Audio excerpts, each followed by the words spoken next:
Hi, everyone. Please sign into the chat with your name and if you are here for a specific item. Thank you.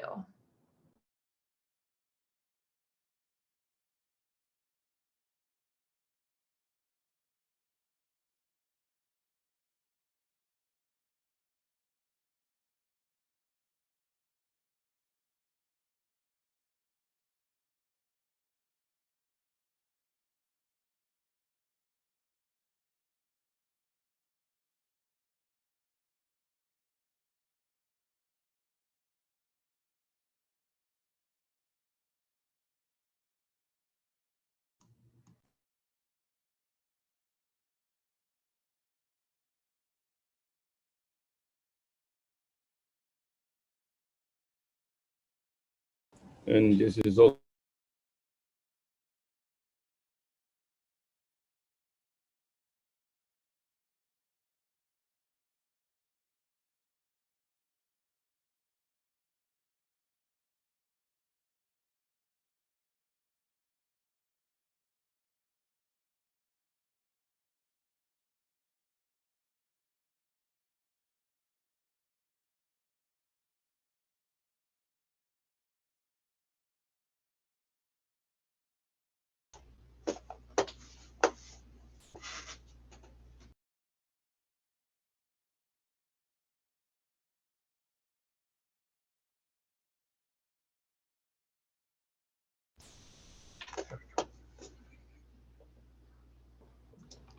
If you're here for a specific item, please note that in the chat, and everyone please sign in for attendance. And please mute yourself if you're not speaking. Thank you.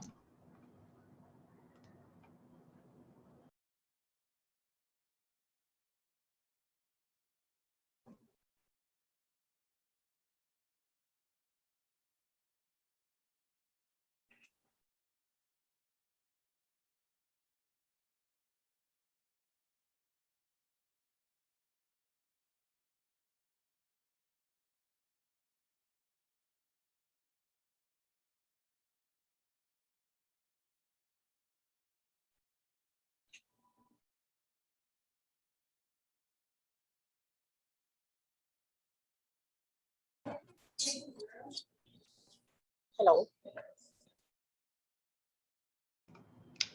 Everyone who's here, if you have not yet, please sign into the chat. And if you'd like to speak on a specific item, please indicate that. Thank you.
This is really nice.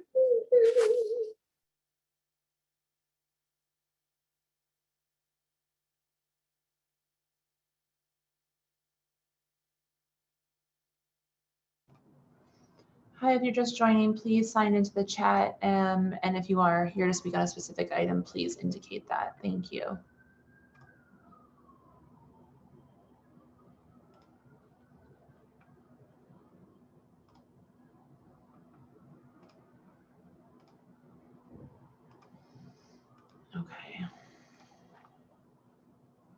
get started in just a minute.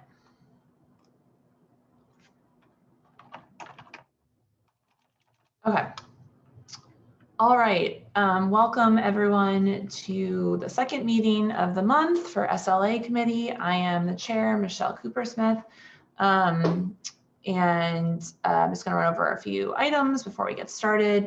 Just so you all know that this meeting is being recorded.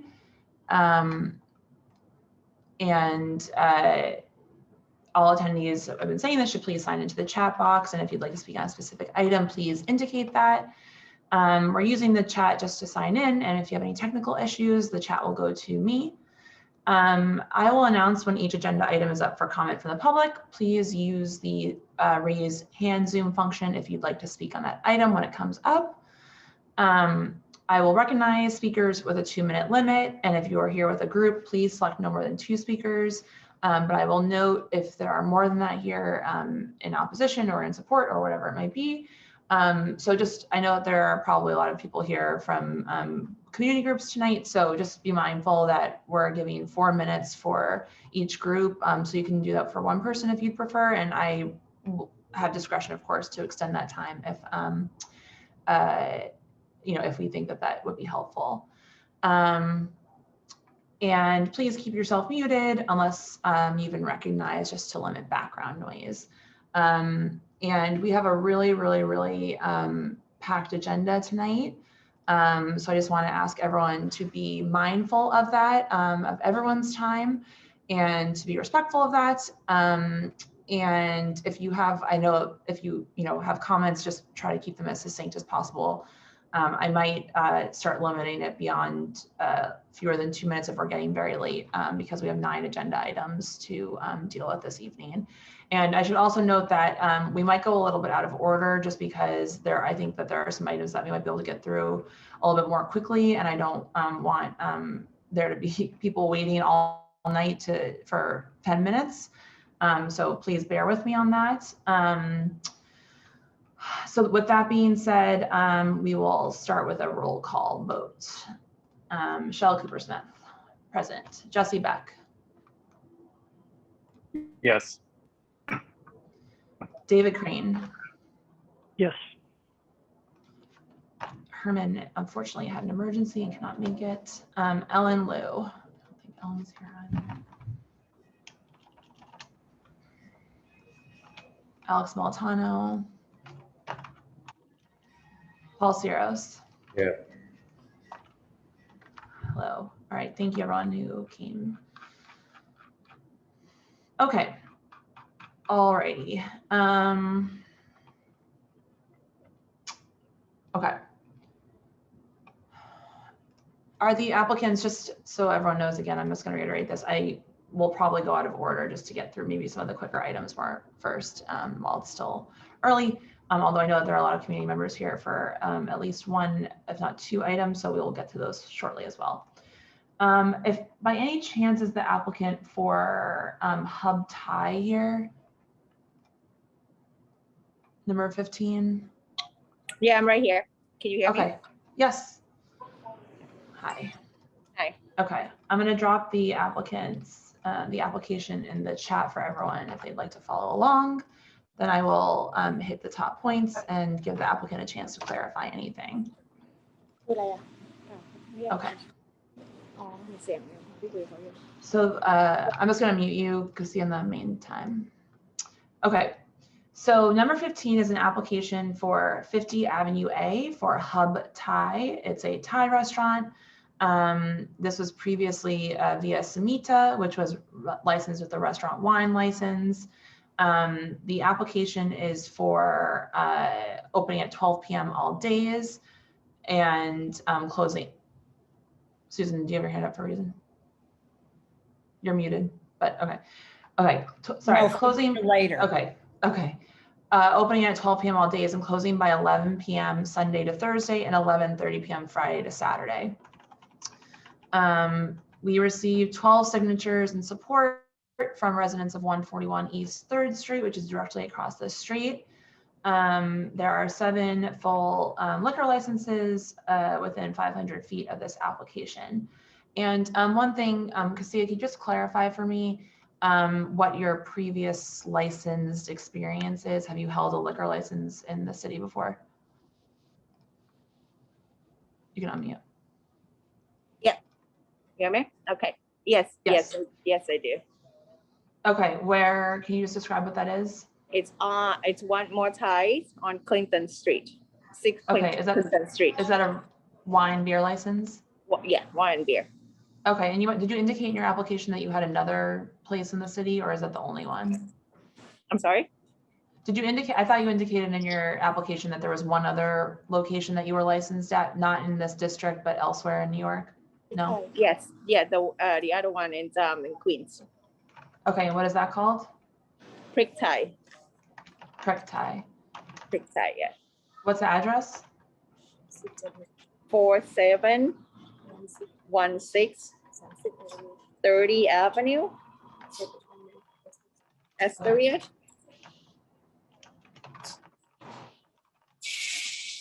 Okay.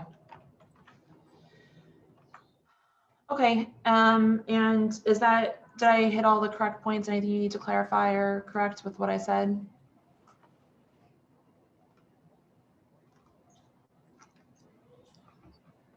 No. And the other thing is that there are 20 tables with 40 seats, correct? Yes. Okay. Okay. Committee members, do you have any questions for this applicant? Paul or David? Jesse? Nope. Okay. Is there anyone here from the community here to speak on this application? Yes. Okay. Anyone else here? Just raise your hand, please. Okay. Susan, go ahead. I'm going to give you 2 minutes. Sure. I'm speaking as a community member. I live across the street. This is a small, quiet neighborhood place that I frequent, and people in my building frequent a lot. And it's very affordable food. It's kind of exactly what we want in the community. So I feel like it's a great benefit. It's extremely quiet. They operated a couple blocks to the north for several years. Always been a good neighbor, never been a problem. Okay, thank you, Susan. Michelle, And then Michelle, it's Jesse. Yep. I'll just say, sorry, I'll put on the CNC. I would just say that they, One More Thai was really close to my old place, and they were great neighbors and were quality business owners. So I can attest to that. Okay, thank you, Jesse. And then I see JQ, your hand's up. Sorry if I don't have your full name. Go ahead. Jonathan Qualter, and I actually am not here. I came for a different reason, but then I heard that she was the owner of One More Thai. So I would just like to reiterate what Jesse said. I also used to live near One More Thai, and not only is it like the best Thai restaurant in the LES, in my opinion, but they were chill and amazing. So. Okay, great. Thank you. Okay. All right. Anyone else here from the community to speak in support or against this? Okay. I don't see any other hands. Committee members, should I take a straw poll, or are we good with this application? Yeah. Okay. Jesse already spoke his piece, so I'll take that as a yes. Okay. Cassia, I'm just going to read out the stipulations that we're going to send you to make sure they're all okay. Okay. So you'll operate it as a Thai restaurant with a full service kitchen, serving food during all hours of operation. As I mentioned, you will be opening it no later than 12 p.m. all days and closing by 11 p.m. Sunday to Thursday and 11:30 p.m. Friday to Saturday. You will have a closed fixed facade, so no doors open, and you will always close the entrance door if there's any amplified sound. No DJs, no live music, no promoted events, no event in which a cover fee is charged, and no scheduled performances.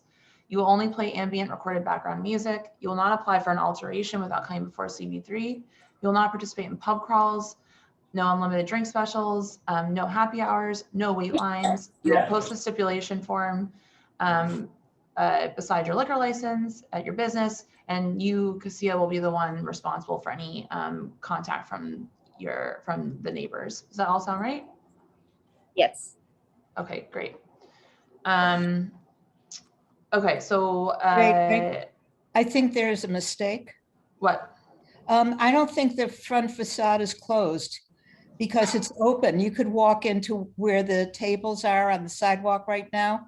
You can walk through the restaurant right into the table area.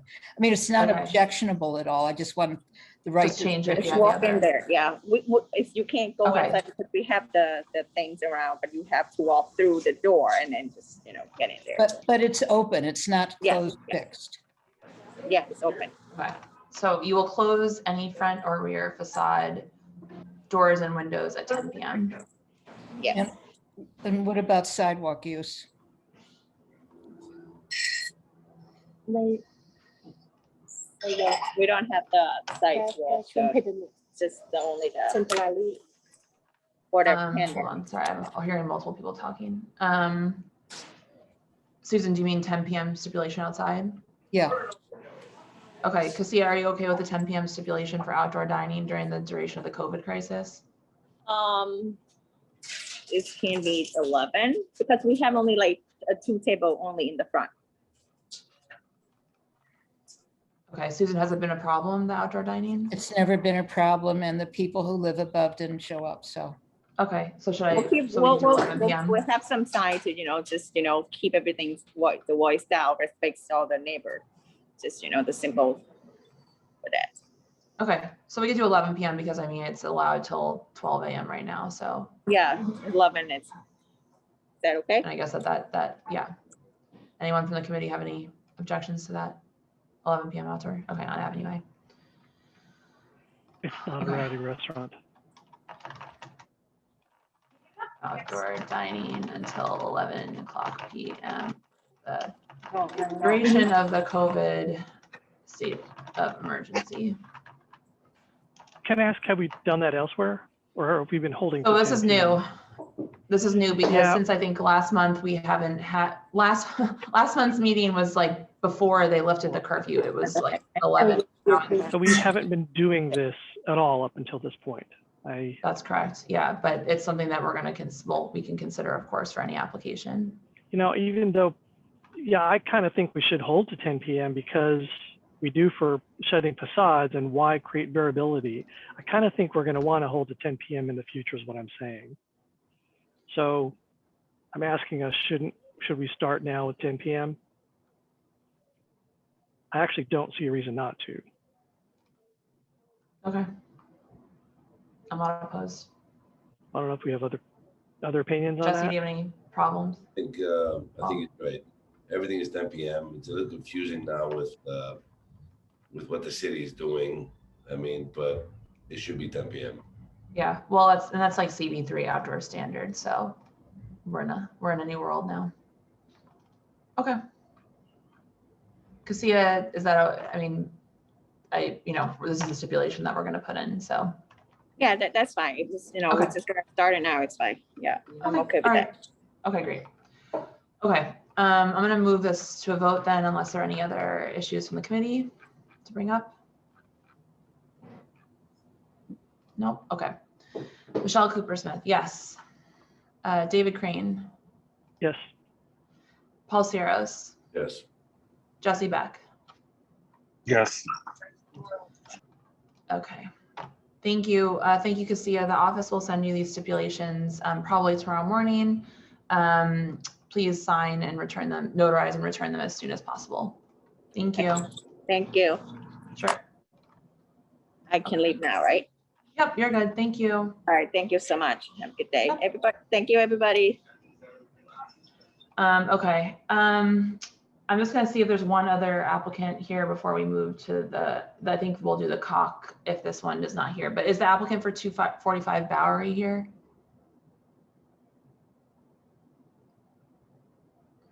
Andre, not here yet.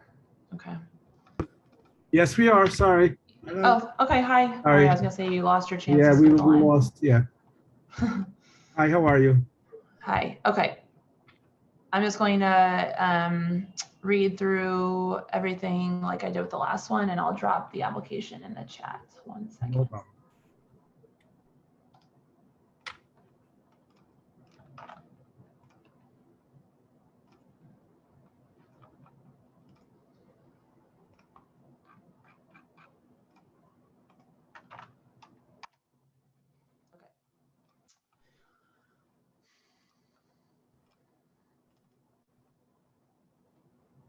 Okay.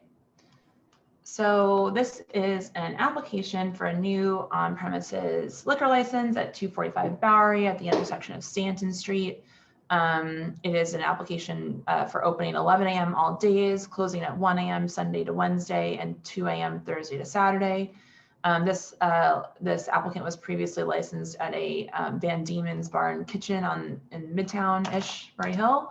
This location is a previously fully licensed location under a Gong Hei Fat Choi. There are 8 active licenses within 500 feet and 2 pending. This is from the application American, Mexican, and South American cuisine. 10 tables with 40 people and 1 bar with 15 seats. Ambient recorded background music, and serving food during all hours of operation, excuse me. And at the applicant's former location on 33 3rd Avenue in Murray Hill, we saw no record of commercial noise 301 complaints during the time that he was there, which was July 2008 to May 2018. And we received support this afternoon from residents of the Sunshine Hotel at 241 Bowery, which I believe abuts this location, saying that they feel that this applicant, after meeting with him, will help both the quality of life and safety in the neighborhood. Andre, does that all sound right? Yes, it does. Okay. Anyone from the committee have any questions for Andre? Or about the application?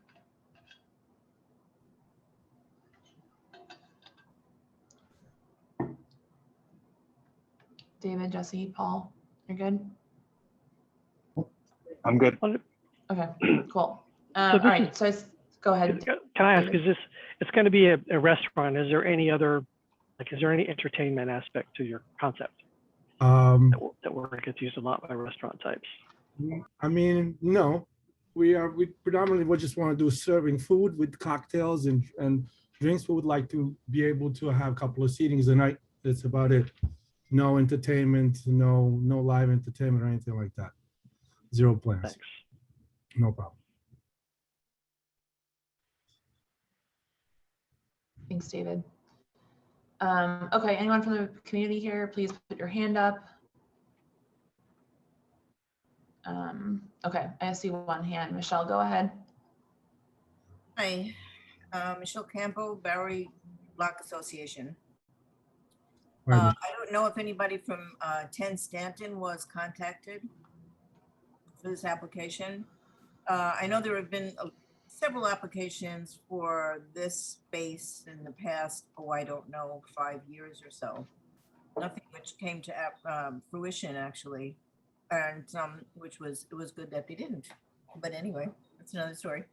As I'm reading, your application and what your menus are, and your menu is, and your entrees, and the lack of entrees, and this is going to be more of a bar than a restaurant. Am I correct? Andre, you're muted. And Andre, you're muted. We're definitely going for more of a restaurant than a bar, but we want to keep the bar to have at least 15 seatings there. But we definitely want to do, and our idea is to do deliveries and mostly just mainly food, and alcohol is always there to prolong the stay of the customer.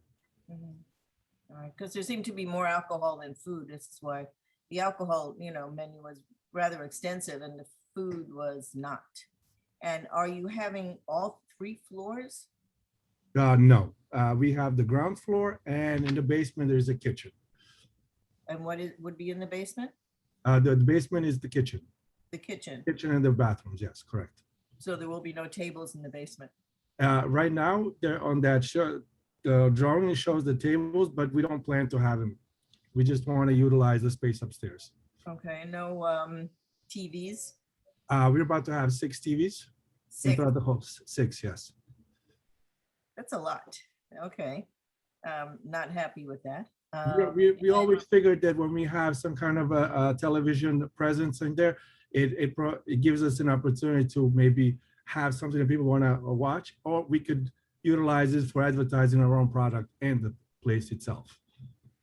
Also, what happens when you have a lot of TVs and there is, let's say, a soccer match or something like that, people have been drinking, things get Well, really. we're not going for the sports. We're definitely going for the food. We don't want to go for Michelle, I'm the just gonna let you know, it's been a couple of minutes now, so if do you have any other questions? No, I'm just trying to find out exactly what is the story with the application. And background music, really? Yes, it's going to be through the iPod. And no Either sidewalk through the Apple. cafe? I'm sorry? Sidewalk cafe? We would like to have a sidewalk cafe as well, yes. As I said, our goal is to maximize the tables, and we would like to offer a good food product for a fair price. That's what we're going for. I mean, the city itself is changing a lot, and I believe that nightlife is pretty much kind of on the ways out. So we're trying to concentrate more on the food. And as I said, deliveries, we are one of the greatest things that we're trying to do. Yeah.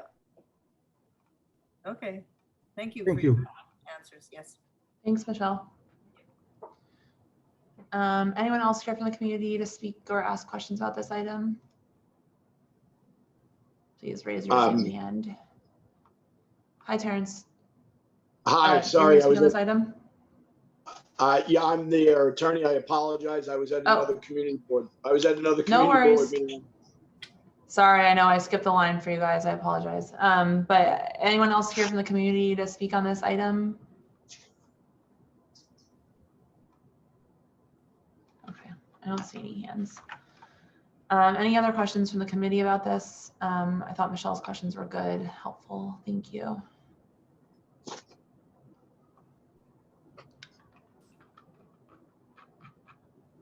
Okay.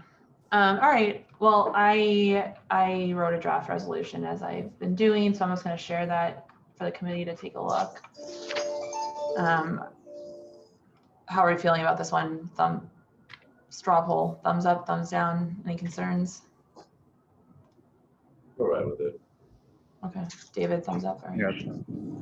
Okay. All right. Okay. So I ran through all of this about the tables and the hours and the food. For food during all hours of operation and only ambient background recorded music. Previously licensed. This applicant was previously licensed. The residents that wrote in support. I added in the outdoor dining as permissible until 10 p.m. all days. Everything else is pretty standard, including no wait lines, and they'll designate an employee to ensure that there's no issues on the sidewalk. Anything else, committee, that you'd like to see?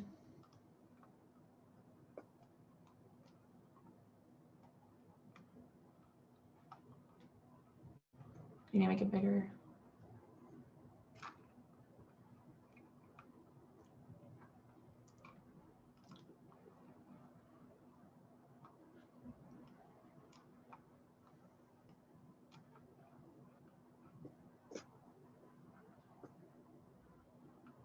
Okay. No changes, guys? No, with me, I'm happy actually something was opening up there. It's been a quiet corner for a while. Yeah. Cool. Okay. All right. I'm gonna move us into a vote then. Michelle Cooper Smith, yes. David Crane, Yes. Paul Ciros, Yes. Jesse Beck. Yes. Okay, thank you. I'm just going to run through these stipulations, guys, one more time for you, your benefit applicants. So please, 1 second, I'm just going to close this out.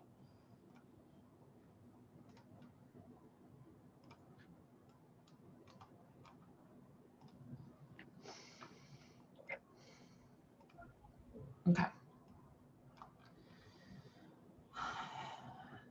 So for a liquor, wine, beer, and cider license for an American, Mexican, South American full service restaurant with a kitchen open and serving food during all hours of operation. Your hours of operation will be opening no later than 11 a.m. all days and closing by 1 a.m. Sunday to Wednesday and 2 a.m. Thursday to Saturday. You will close any front or rear facade doors and windows at 10 p.m. or when you have live music or any other amplified, well, you won't have live music, so any amplified or live performances, which you also will not have. You will not have DJs, no live music, no promoted events, no event at which a cover fee is charged, and no scheduled performances, only ambient recorded background music. You will not apply for an alteration without coming back here. You will not seek a change in class without coming back here. You will not participate in any pub crawls, no unlimited drink specials, including boozy brunches. You will have a happy hour, and you may have a happy hour, and it will end by 8. No wait lines. Staffers are responsible for ensuring no loitering, and outdoor dining is permissible only until 10 p.m. The office will send you these stipulations tomorrow morning. Please sign and return as expediently as possible. Thank you. Thanks, guys. Thank you for your time. Thank you. Sure. Thank you. All right. Good night. Okay. All right. As promised, let's move into 112 Rivington. Are the applicants for 112 Rivington here?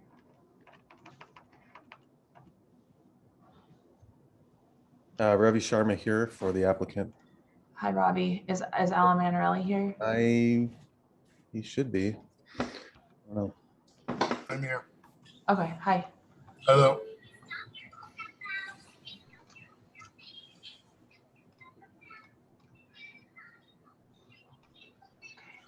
I'm going to drop the application in the chat. And Susan, if you don't mind just helping me admitting people to the room while I'm doing this, that would be super helpful. Thank you.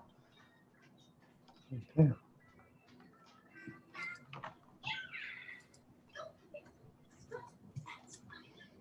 Okay. Here is the link to the questionnaire.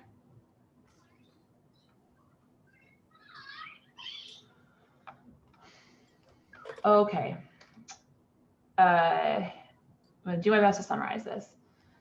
So this is an application for a removal new on-premises full liquor license at from 93 2nd Avenue to 112 Rivington Street between Essex and Ludlow. This is for the Cock, which has been operating since 1998 on 2nd Avenue. The request is for 6 p.m. to 4 a.m. all days. This applicant has also been licensed at several other locations in CD3, including Super Dive. This location was previously licensed with a full on-premises liquor license as Fat Baby. There are 29 active full on-premises liquor licenses within 500 feet of here. It's been empty for a long time, so there are no 3-on-1s there, commercial 3-on-1s. And we've received significant community opposition to this application, including from residents of the condo at 112 Rivington and also from the LAS dwellers. Okay, so this is going to be, we're going to need to discuss this one. So I will give Robbie and Alan, can I give you like 2 or 3 minutes to just talk about the application, please? Thank you. So as you know, this applicant was before you in February to modify and change the method of operation at the 93 2nd Avenue location. That application was approved by this board and subsequently ultimately approved by the Liquor Authority to change its method of operation. So this is a removal application which seeks to move the Cock, which has been in business for 22 years, to a new location, which is at 116 Rivington. There's no change of the operation. The operation as approved would stay the same. There's no change in occupancy. The occupancy of the new location is not different than the occupancy of the existing location. And we believe that the change of the location is actually beneficial to the community, because the new location is a better location to deal with the issues that always concern the community, and had concerned the community, would have concerned the community in regard to 93 2nd Avenue. But history has shown that there's not been problems at 93 2nd Avenue. Nonetheless, the location on Rivington has a better ability to control noise and people. It is a superior HVAC system. It has the ability to deliver safe and soundproofed environment. The plan that's been provided by the applicant in the questionnaire has a proactive plan to mitigate noise and or congestion at that location, including a sidewalk ambassador, somebody that would be outside the premises from sundown till 4:30 a.m. every day that the applicant is open, that there would be full video camera arrays on the sidewalks, and then there would be full signage that would request no one congregate outside for any reason. One of the features of the existing COC and previous ones, and as well as what would be the feature of the new location, is that there's an interior vestibule, which means that when the door opens, there's no sound that comes out to the street. No music is poured out into the street, unlike other establishments where when a door opens, sound pours out onto the street. Also, it allows for people to move inside when they're entering, which also causes a lack of congestion on the sidewalk. There's no food being served outside. My client will forego any opportunity to serve food and drink outside, so as to keep the sidewalk area and the street area in front of it empty, so that there's only drop-off cars there. So there's not like those drop-off cars causing congestion behind the outdoor eating space that is on the streets throughout the city now during the COVID regulations. Just trying to think if there's something else I want to tell you. As I said, there's no change in the operation whatsoever, and really the only question should be whether or not the new location is a fit location for this business. This location is actually zoned for this type of business. It has more robust zoning for the type of business that is going to be there than even the location at 93 2nd Avenue. And we think it's a better fit. And I think the applicant, being a good actor in regard to the operation of the existing location for many years now without noise complaints, is a good fit for this location. I can speak more if necessary to respond to any other comments. Okay, thank you, Robbie, appreciate it. Okay, anyone from the committee have any questions for the applicant? David, Jesse, Paul?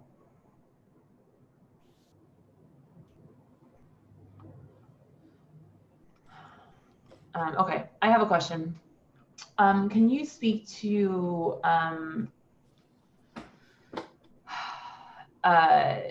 your renewal application that was filed in November 2020? What stipulations you put in there? Yeah, we had no stipulations. There were no stipulations in 2020 because at that time, there were no stipulations with the community board whatsoever. We were denied in 2016.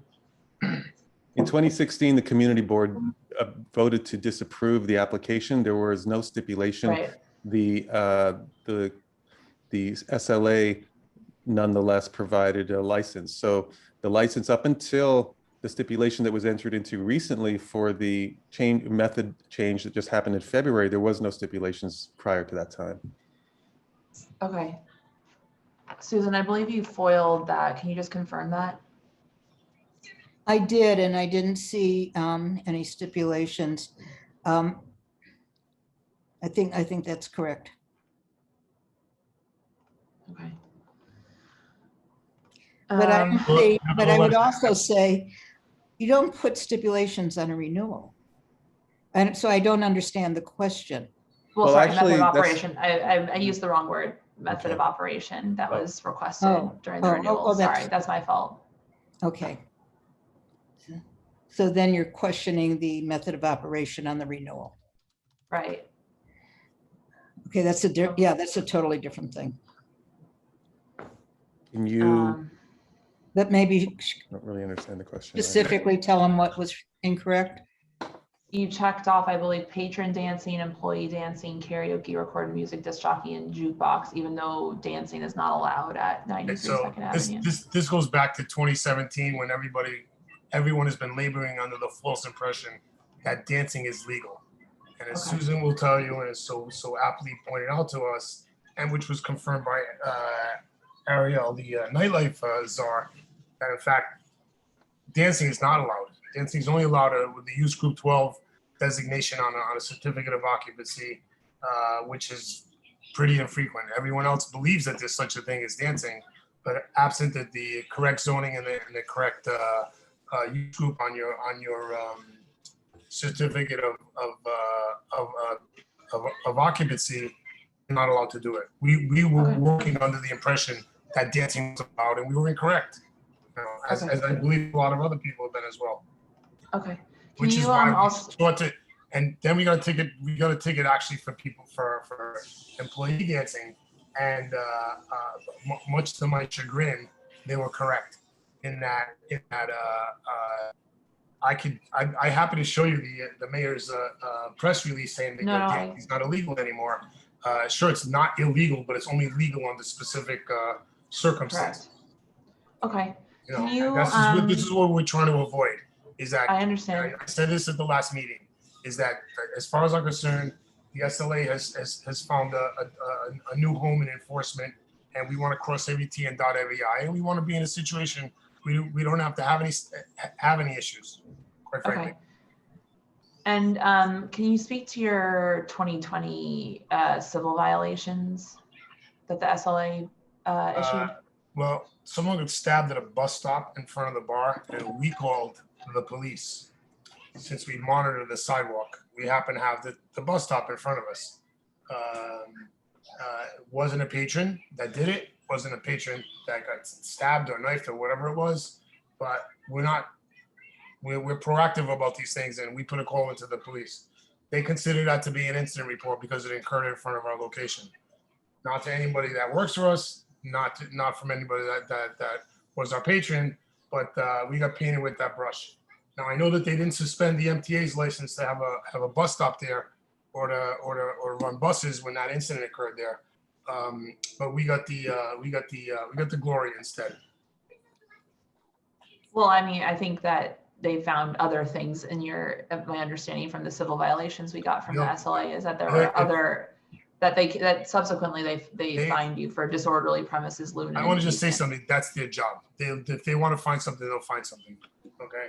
We've been through this 100 times. We send 2 people to the precinct meeting every month, have for years, probably have more security than anybody absent Webster Hall. And if they decide they want to see something, then that's what they do. I can't speak to the NYPD. Who runs the place? I'm sorry? I said, who runs the place, if you know what I'm asking? I have a manager always on premise if I'm not there. So who's your manager? Where do you live, if you don't mind? My manager was there that night, and he got a ticket. And the reason we didn't contest these tickets because he passed away. We were able to contest them. Yeah, I can speak to that. These summonses were ultimately, we pled no contest because the main witness, which was the manager, Nisham Wooden, was one of the first persons that was noted in the New York Times to pass away from COVID. Not having one of our star witnesses, we decided to plead no contest because it seemed the best thing to do to deal with having this applicant move forward with the SLA. The actual civil charges were not sustained. Thank you The for summonses clarifying that. summonses that were issued have not been sustained. If you're talking about what happened at the Liquor Authority Yes. regarding those charges, we pled no contest to some of those charges. That we would have probably fought them, but we didn't. And a no contest, in essence, means that we pled and received a small fine. There was no closure. There was nothing of the sort. This was all prior to, well, this was a while ago. This was earlier this year, and this is prior to February for sure. So who's gonna be the managers now here? Are they here? I'm sorry, I said, who's gonna be the managers here at this place? the That's the new manager, location. there'd be various people that would be there. None of them are here. I'm here. Okay, thank you. You don't want to be there every day? If I need to be there, I'm there as much as I need to be. And if I'm not there, someone capable of taking my place would be there. Okay. Thanks for clarifying. Can you also speak to the adverse history at your previous location at 29 2nd Avenue? I'm referring to your SLA adverse history. What do you specifically want to know about? Will this happen in the new location? I mean, I just, this is a residential street. It's on an avenue, so. Still don't understand the question. Okay, I mean, I'll just share the screen so everyone can see it then.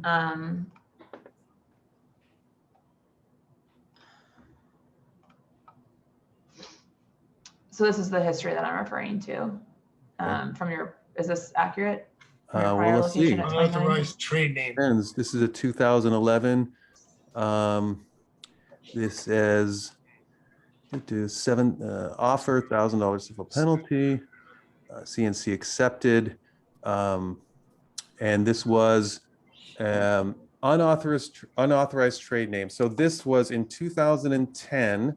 The SLA was upset that the name The Cock was being used on a website, even though there was actually no signage in front of these premises. There's just a rooster. Let me give you a little background on that. So therefore, they said, "Well, wait a minute, Alan.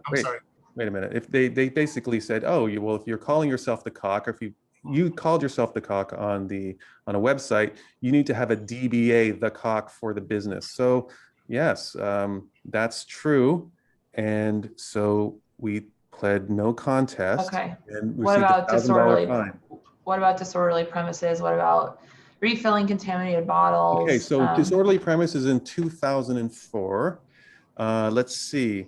There was based on this, look, I have no recollection of this, and Alan probably doesn't either. I have represented. It's only 17 years ago. For that long. I just think it bears, if you're asking about something from 17 years ago. 17 years ago. No, I totally understand, but I'm just saying that you're saying that you've operated in the neighborhood for 22 years. So I think then the whole history is relevant if that's part of your pitch. So I just want to We've been open 8,030 days in 22 years. So let's take away the last year. So out of 7,000 nights that we were open, let's say that 3 times, 4 times, they found cause to have issue with us. Okay. Okay. I would beg to venture that's not perfect, because that's 3 out of 7,000, 4 out of 7,000. But clearly, don't worry, I'm not perfect at math either. Subsequent to this date, 17 years ago, I'm pretty sure we don't have those violations, or 15 years ago, whatever it was. I'm sure that this is the kind of thing, when you have issues, you address them, you deal with them, and you move on from them, and you correct them. We don't have anything like that. I can just interject. It's the same business. It's the same owners. It's relevant. Right. And the point is that since 2004, that hasn't happened. So that's absolutely relevant. Okay. All right. Anyone else on the committee have any questions? Jesse, David, Paul, or we can go to the community if you're good. Okay. Okay. All right. If you're here from the community, please put your Zoom hand up. It's the best way for me to see who is here. I'll just, okay.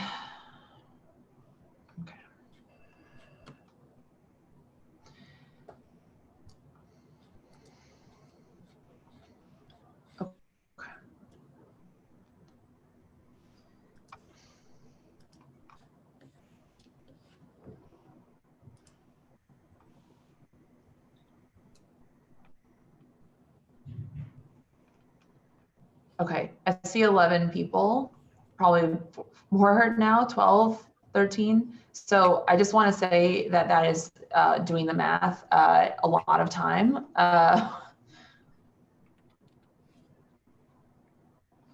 That's at least a half an hour if I give everyone 2 minutes. So if you feel like someone has already said what you said, if you feel like you can keep your comment to 1 minute, that would be greatly, greatly appreciated. I know that this is very important, but we do have a lot of applications this evening. So I'm going to, and if you're here as part of a community group, as I said, please, please, please, 4 minutes. I really beg you, if you have the same perspective, you know, and if you are something that you, and I would also say that if there's something that directly impacts you, like you live above the place, if you live across the street, please include that. That's helpful for the committee to understand how this will impact you personally. We just want to be responsive to the people who will be directly impacted. So I'm just going to go in order of the hands that I saw. And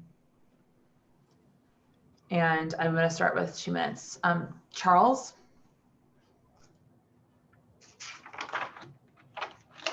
Hi, can you hear me? Yep, go ahead. All right, so I'm a downtown community member. I've lived in New York City for my entire life. I've been a patron at the Cock for not only their current location, but the location before that.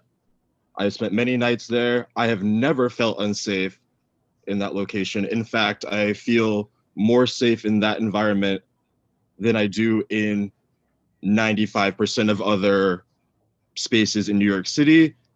I'm a Black gay person. There are very few safe spaces for me. Even the raise hand logo here on Zoom is white. This is not a world that's made for me. It's very rare that I find a place that I feel safe, comfortable every time I go there. The Cock is that place. And it's a singular place. There's no other place like it. Honestly, in the United States, you can see that from your own experience. It even says it on their Wikipedia page. And a loss of that space would be detrimental to many, many, many communities in New York City, including, you know, my own and ones that I don't know about. And we need this place. It's required. It's one of those things. It's a pillar. It's what makes New York City, New York City, and it must be saved. It must be allowed to move into this new location, and I can only hope that it will be. I'm very passionate about this. I very much understand the community's raised points, but as a patron, as someone who goes there, spent many nights, many hours, you've got nothing to worry about. It's a great space. It's well managed. I am someone who, you know, violence and calamity from culture regularly targets me, and this is a place where I feel safe. Okay, thank you so much, Charles. Thank you. Okay. Sorry, JQ. Jonathan, is that right? Sorry, I forgot You remembered. All right, go ahead. I actually just want to reiterate that one point as well. I lived in New York City for 12 years, and I used to live across the street when it was down on 2nd Ave and 2nd Street. So I've been going there for 2 locations, I guess. It's extremely important to the LGBTQ community in the city. It's like, it's important to New York. I think it's there's something to be said for the fact that the last disorderly conduct violation was 2004. That was a very different time. It was much more homophobic of a time. We've come a long way. So I think it's like, yeah, like there was probably some noise, but like you can't discredit the fact that like a gay bar was like in a worse position in 2004 to be targeted. I also agree that I feel extremely safe at the Cock. All my gay friends feel safe at the Cock. My straight friends feel safe at the Cock. My trans friends feel safe at the Cock. That's very important to have in this city. And I'm excited for the new location, and I can't wait for it to open, and I hope that we will let it happen. Thank you. Thank you, Jonathan. Okay, the next hand I see is David Troutman. David, go ahead. Okay, thank you. So the community that's really impacted by this on a daily and nightly and even hourly basis are the people who live right around the property. These type of really large spaces, very frequently from what we witness in this neighborhood, will fill up and keep the place busy until the closing hour when the music gets pumped up really, really loud just to drive everybody to a heightened state. And then they all get dumped out onto the street after last call. And that's what the community has to endure at 4 o'clock in the morning. So it's not a good thing that would work for our community at all. And I'm hoping you'll strongly oppose this license. Thank you, David. Thank you for keeping it succinct. Okay, the next hand I see is Ty. Hi there. Yeah, my name's Ty Parker. I've lived in the neighborhood for about 16 years. I'm speaking in favor of the application. I'm actually moving to Orchard and Rivington next week, so I'll be quite close to the new location. For those that are worried about this impacting the neighborhood character, like this is a bar that is the neighborhood character, all right? The youngest patrons of this new location will have not even been born when this bar starts. This will be the only gay bar in the Lower East Side, and that's a long overdue thing. The security there is quite strict. As a customer at the last 2 locations, I can say sometimes annoyingly so, but as a neighbor of the bar, I'm quite reassured that they're going to keep a quite strict limit on the street outside and the behavior of the patrons.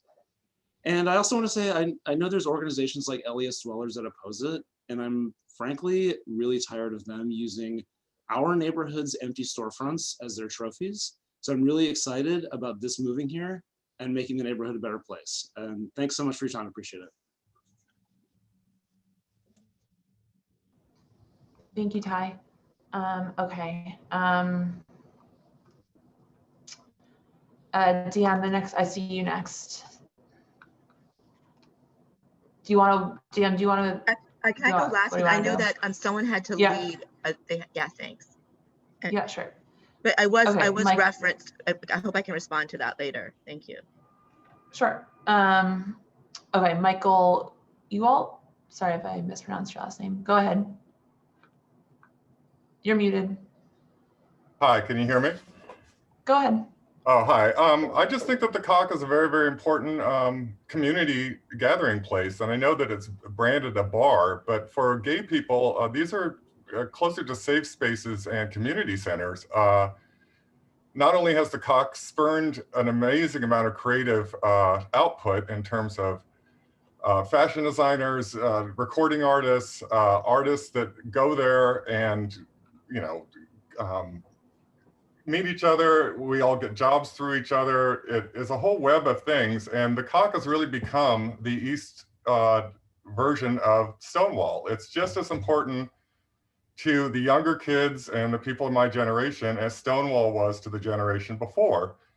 And I just think it's a very, very important community space. And I'm a property owner, and I live in the Lower East Side, and I pay taxes, and I would really like to see this place continue. That's all I have to say. Thank you, Michael. Mark?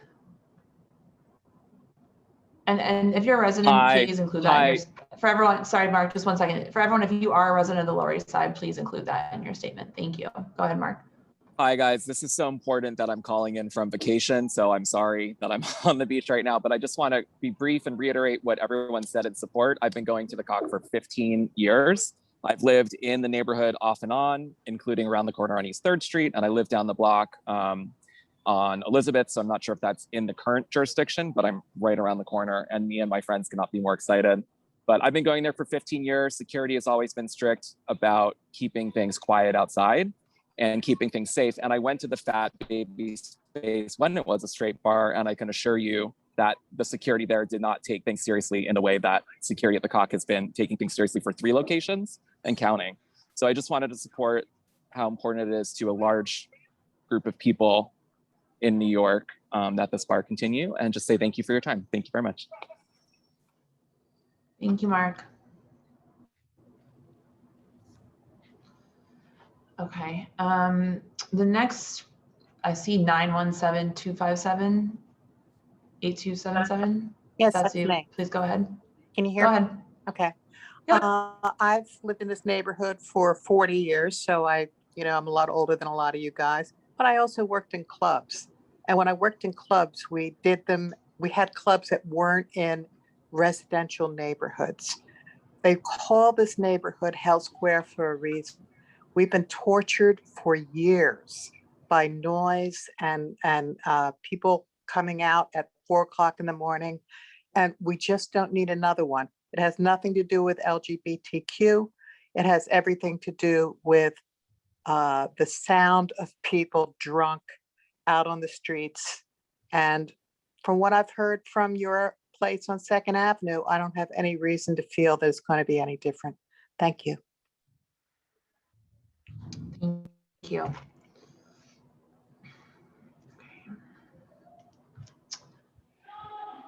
Jonathan, are you speaking again, or is it your? I see your hand up. I don't know why. Oh, okay. Sorry, my lawyer. Apologies. No, you're fine. Okay, Ellen, go ahead. Did you say Ellen?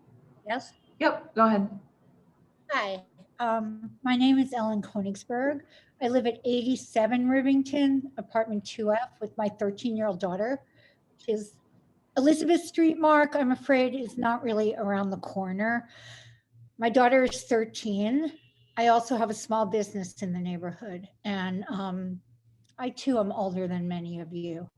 And I actually very much resent that we are being put in the position of, my brother is gay, I am a single parent, I have a mixed race family, I am the most progressive person exists, I adopted my daughter. And I really resent being put in this situation where, like, this is a safe place for, the LGBTQ community, but this is not a safe place for me and my family. And we are living in hell. It is Hell Square. And I very much resent you all getting on here and saying how this is a vital thing for New York City. Well, maybe, but why don't you live in my apartment? And why don't you raise a 13-year-old with 4 in the morning screaming and yelling and vomit in the doorway and drunk people and stabbings and crime? And you know what? I am not buying this. I support, all communities. However, you don't live here. And anyone I don't know who the property owner is, but I am not a property owner. And if I was, I would move out of this neighborhood because it's disgusting and it is hell. And I do not support this. Thank you. Thank you. Thank you, Ellen. Okay.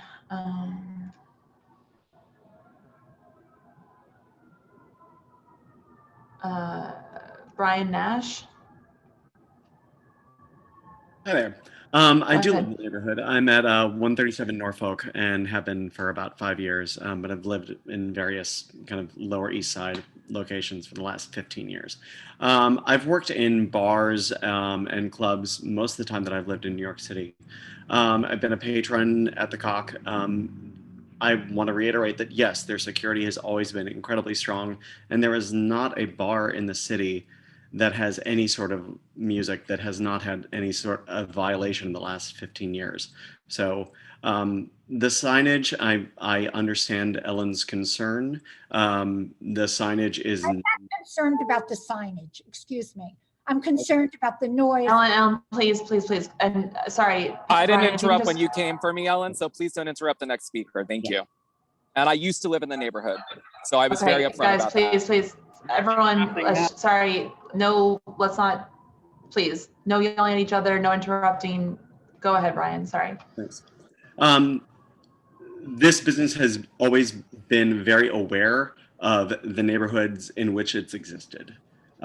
So it's New York City. It has never been, this isn't Westchester. So yes, the neighborhood is not, it's not as, it's going to be a little rough sometimes. And that's part of what we deal with when we live in a city, when we're all on top of each other. It's just a mutual respect between the residents and the business has always been respectful of the neighborhoods in which it's existed. Okay, thank you, Brian. Okay, Irit, go ahead. Hi, can you hear me? Yep, go ahead. Hi, so thank you for letting me speak. I'd like to see the COC continue. I've been to the COC and I support the LGBTQI community. I believe the venue is a significant benefit to New York City. That said, I live just around the block from the location. I've been here for 22 years. And honestly, we just have too many bars here. The 500-foot rule is a rule. As you heard, there are some 29 bars and clubs within 500 feet. We're oversaturated. If I could trade in other bars for the COC, I would. I would swap them out. I would much rather have the COC as a neighbor, but that's just not the reality, right? So I oppose this, not because it's the COC, but because we just have too many bars and clubs. Thanks. Thank you, Irit. Sorry, I gotta reset my timer. Okay, Christian? Hi there, thank you for having me. My name is Christian Grove. I'm a professor of public health at the CUNY School of Public Health, and my specialization is in the health of LGBT communities. And I want to speak to two things. Number one, I've been a New Yorker for 18 years. I live in the East Village and the COC is my current neighbor. As a professor of public health, I want to just say how important it is to maintain LGBT safe spaces and that the COC serves that purpose. It is a cultural institution for New York City and it should continue for the health and well-being of the LGBT community. As a resident of the East Village, I want to say that the COC has been a wonderful neighbor, so much better so than many other places where there is not sound spilling out into the streets for the reasons that they articulated with regard to the vestibule that keeps the sound from coming out, and patrons are, they step inside rather than waiting outside. They have excellent security at the venue, and although there might have been some citations over the years, from what I've heard from this, it sounds like they've just been coming for the agency, the organization, and finding whatever they can find. I will say, I love having the COC in the neighborhood. It's so much better of a player than the other spaces that we have in the East Village right now. And for those that are concerned about noise, you know, in the Lower East Side, I think that those complaints are unfounded. And had you lived next to the COC for as many years as I have, you would see what a great neighbor they are for the neighborhood. And I'll heed my time. Thank you. Thank you so much, Christian. Okay, Patrick Walsh.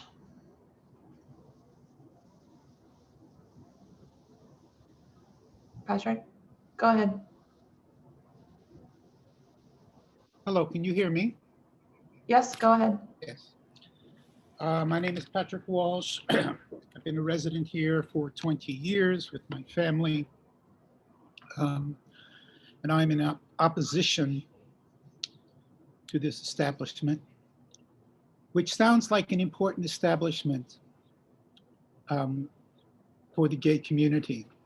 And that's great, but I'm with Ellen and every other resident that I know in this neighborhood that there are simply too many bars and nightclubs. There's a super saturation. There has been recklessness by the SLA, and we can't afford it. I have said this before, I will say it again. It took a global pandemic for the residents of this community to get a good night's sleep. And that's insane. That's all I have to say. Thank you. Thank you, Patrick. Okay, Steve Cunningham. Hi there. Can you hear me? Go ahead. Okay. Yep, go ahead. Great. I'm actually a DJ at the COC. I've been there for about 4 years, and something that Alan does with the COC that I have never seen before. I actually DJ in LA and New York at many clubs. And Alan actually has a limiter on the mixer. So we can only turn it up as DJs to a certain level, which is actually quite quiet compared to any other establishment I've ever worked in 10 years. In every other establishment, we can turn it as loud as we want, and it takes someone to come over and tell us to turn it down. Here at the COC, you can only go so loud, and it's pretty quiet. So the noise concerns, I think, will be mitigated by that. That's all I have to say. Thank you, Steve. Okay, Jacob Savitt, please. Hi. Go ahead. Yeah, I was formerly a resident of 144 Orchard Street, like right above Trapezzino for a few years. And when Fat Baby was around, and I can just attest to Fat Baby being really poorly managed. And I've also been to the Cock, and I've seen a total difference of security, like the way that they basically take care of everybody outside and make sure that there's no loitering outside is really it's a really big difference than Fat Baby.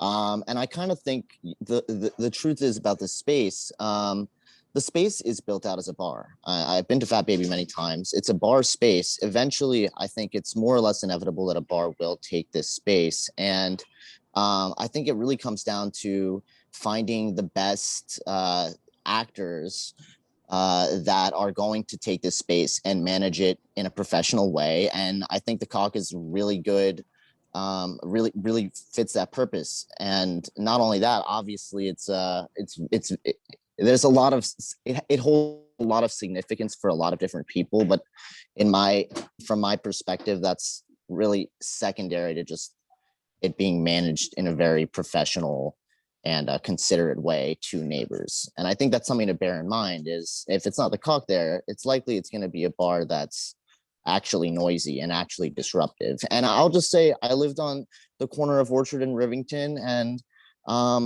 yes, there are bars and stuff around, but listen, we have to be realistic. I could sleep at night. Okay, there was noise there, and I'm obviously I don't have kids or anything like that yet, but it is New York. You know, I live on Upper East Side right now. I just moved here. There's noise here too, and yeah, I think it's something that is worth considering. Okay. Thanks. Thank you, Jacob.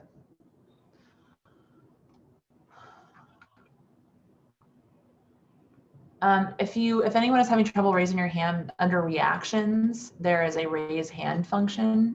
Please select that. Okay, Stuart.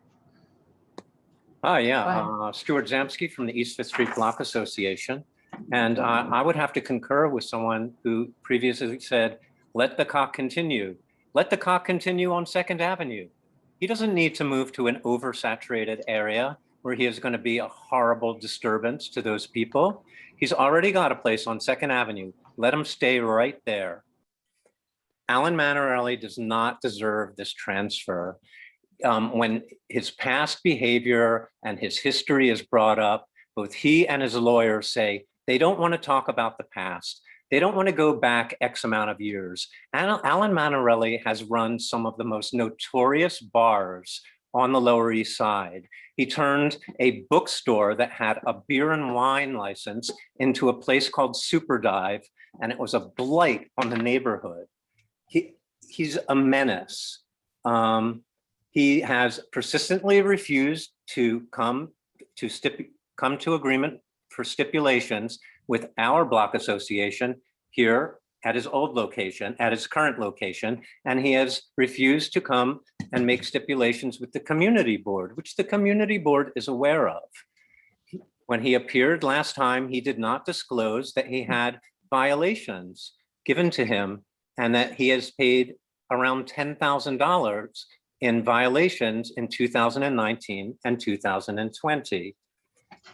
When he appeared, when the SLA commissioners were reviewing his case in March, they said that they never would have approved this were it not for the fact that the community board approved it.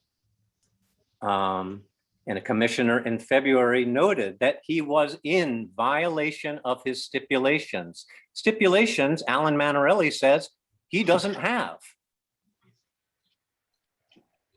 The new venue is in an area called Hell Square. It's crazy to allow the Cock, which wants to present itself as a nightclub, to inhabit this corner. And I beg the SLA committee to say no to this transfer. Okay, thank you, Stuart. Okay, someone iPad 5. Yes, I'm here. Go ahead. To address Alan and I believe Patrick, they said there are too many bars there and that it's oversaturated. Well, it's unfair to penalize the Cock Bar for their new application there just because there are other bars there. Businesses move and relocate all the time. I recall when the Cock decided to move to 93 2nd Avenue, I attended the community board and spoke with Susan Stetzer then. They've been a good neighbor. They have great security and they deserve to move on if they proceed in the right manner. That's all I have to. Okay, thank you.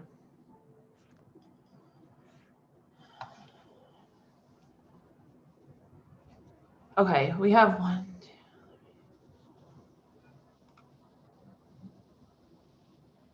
1, 2, 3, 4. Ellen, you already spoke. Is there something very specific you'd like to say? I would just like to share that someone on here is private messaging my Instagram account. And I find that quite inappropriate. So, you know, that's just not okay. Making a comment about whether I'm progressive or not. So, you know, I just, yeah, that's not safe and that's not okay. Okay, I apologize about that, Ellen. Okay. I'm gonna jump in and say, Ellen, Yeah, that go sounds ahead, really David. terrible. And whoever doing that, it's terrible. Don't do it. Yes, what David said. Thank you, David.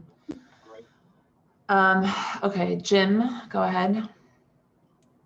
Hi, yes, my name is Jim Monroe. I was a resident of the East Village for about 20 years. I also am a DJ. I've worked at a lot of clubs and bars. I went to the Cock at their original location and all the other ones. They always had a vestibule that kept people out of the sidewalk, and you had to get in there and get out. They didn't really allow a lot of smokers out front. It's not the kind of bar that people go at and get trashed and then go out on the sidewalk like the, I don't know, 30 or 40 straight bars that are there right now in the Lower East Side. We've lost about 5 gay bars through COVID, not to mention how many people we've lost, obviously, but the gay bars are disappearing in New York, and the Cock is like an icon. It's like one of the forefront of the gay bars. You know, people who are living in the Lower East Side, there are so many bars there. Maybe you should talk to the bartenders about over intoxicating people. You know, the Cock does not do that. I've been there a bunch. And as Steve said, the sound does not leave that bar. The only sound you're going to hear is maybe a car stopping outside that place or a cab. So that excuse doesn't hold up with that business at all. So maybe the other bars in your neighborhood do, but not that bar. So that might alleviate some of your fears. But like everybody said, it's an icon. It'd be a real shame. They have to move their current location for whatever reason, and they need a new spot. So we've got maybe 2 bars in the East Village. There's 0 in the Lower East Side right now. And that'd be a shame if this didn't go through. And, you know, you move near an airport, you're gonna hear some planes. There's not gonna hear any noise from the Cock. It's the other bars you need to worry about, and maybe you should address those. That's all. Thank you, Jim. Okay, I'm going to cut this off. There are 4 more hands. DM, Colin, Elizabeth, and Deontay, and then I'm cutting it off. We've heard a lot tonight. All right. Deontay. Hello, everyone. I am Deontay, and I am in support of the Cock moving. I am currently a resident of the East Village, very much close to the Cock. And by comparison, I just want to say what everyone else has been saying. It is a perfectly great neighbor. I cannot tell you like how quiet that bar is in comparison to a bar that is at the end of my block that is just straight up noise 24/7. And I just also want to reiterate the point that I think it was Jeffrey who just spoke before me made, that there are zero gay bars and pretty much 0 queer spaces on the Lower East Side that are as public and have the reputation of the COC and that are safe spaces for queer people. It is incredibly difficult to find them, and I oftentimes have to leave my own neighborhood to go to a queer space, which sucks. So I just want to leave you with that and double down that it's a very quiet bar, seriously. Thank you. Okay, Colin, go ahead.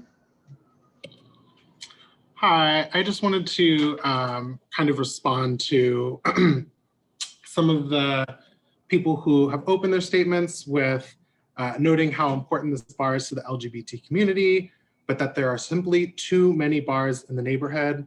I just don't know if that argument should compel anybody who has lived in a New York City where nightlife has been taken to the brink of oblivion.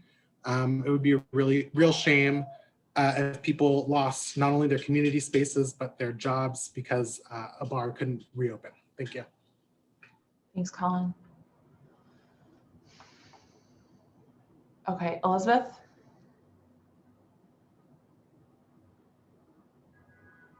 Elizabeth, go ahead. No, you're not, you're still muted. Okay, there we go. There you go. Oh, You're unmuted, go ahead. Oh, you remuted. You are muted, muted Elizabeth. still. Oh, sorry. Can you hear me There you now? go. Yes, go ahead. Okay. I've lived on Rivington Street for 40 years. I've seen the neighborhood in a way destroyed from when I first moved here, and it was a really crappy neighborhood. Now it's crappy for the noise, the vomit, the trash, the cabs, the cars honking at 4 o'clock in the morning. It sounds to me like this bar should stay where it is, and if it can't stay where it is, it should find another space on an avenue. Rivington Street is a tiny little street. That corner is a busy corner with people trying to get onto the bridge, and it shouldn't move there. We don't need any more bars. That's all. Thank you, Elizabeth. DM,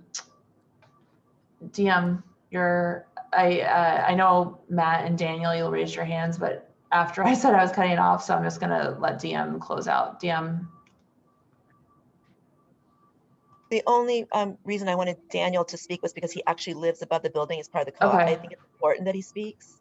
Sure. That's okay with you? Yeah, okay, go ahead, DM. DM, do you prefer Daniel to speak? Is that what you're saying? No, I meant I would speak. I was going to do the presentation, but I was saying he raised his hand because he actually lives in the building that it's. So I thought it was an important person to speak. But if that's okay. Okay. All right, Daniel. Daniel, we have your letter, but is there anything else you'd like to add? Sorry, I'm at an airport right now, but I felt the need to speak.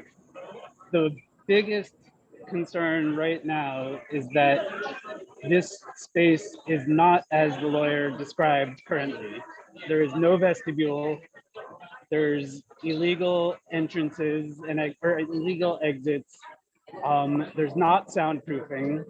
We heard it every night from Fat Baby. I live in the, sorry about that. I live in the residence, and that's the biggest thing that I wanted to.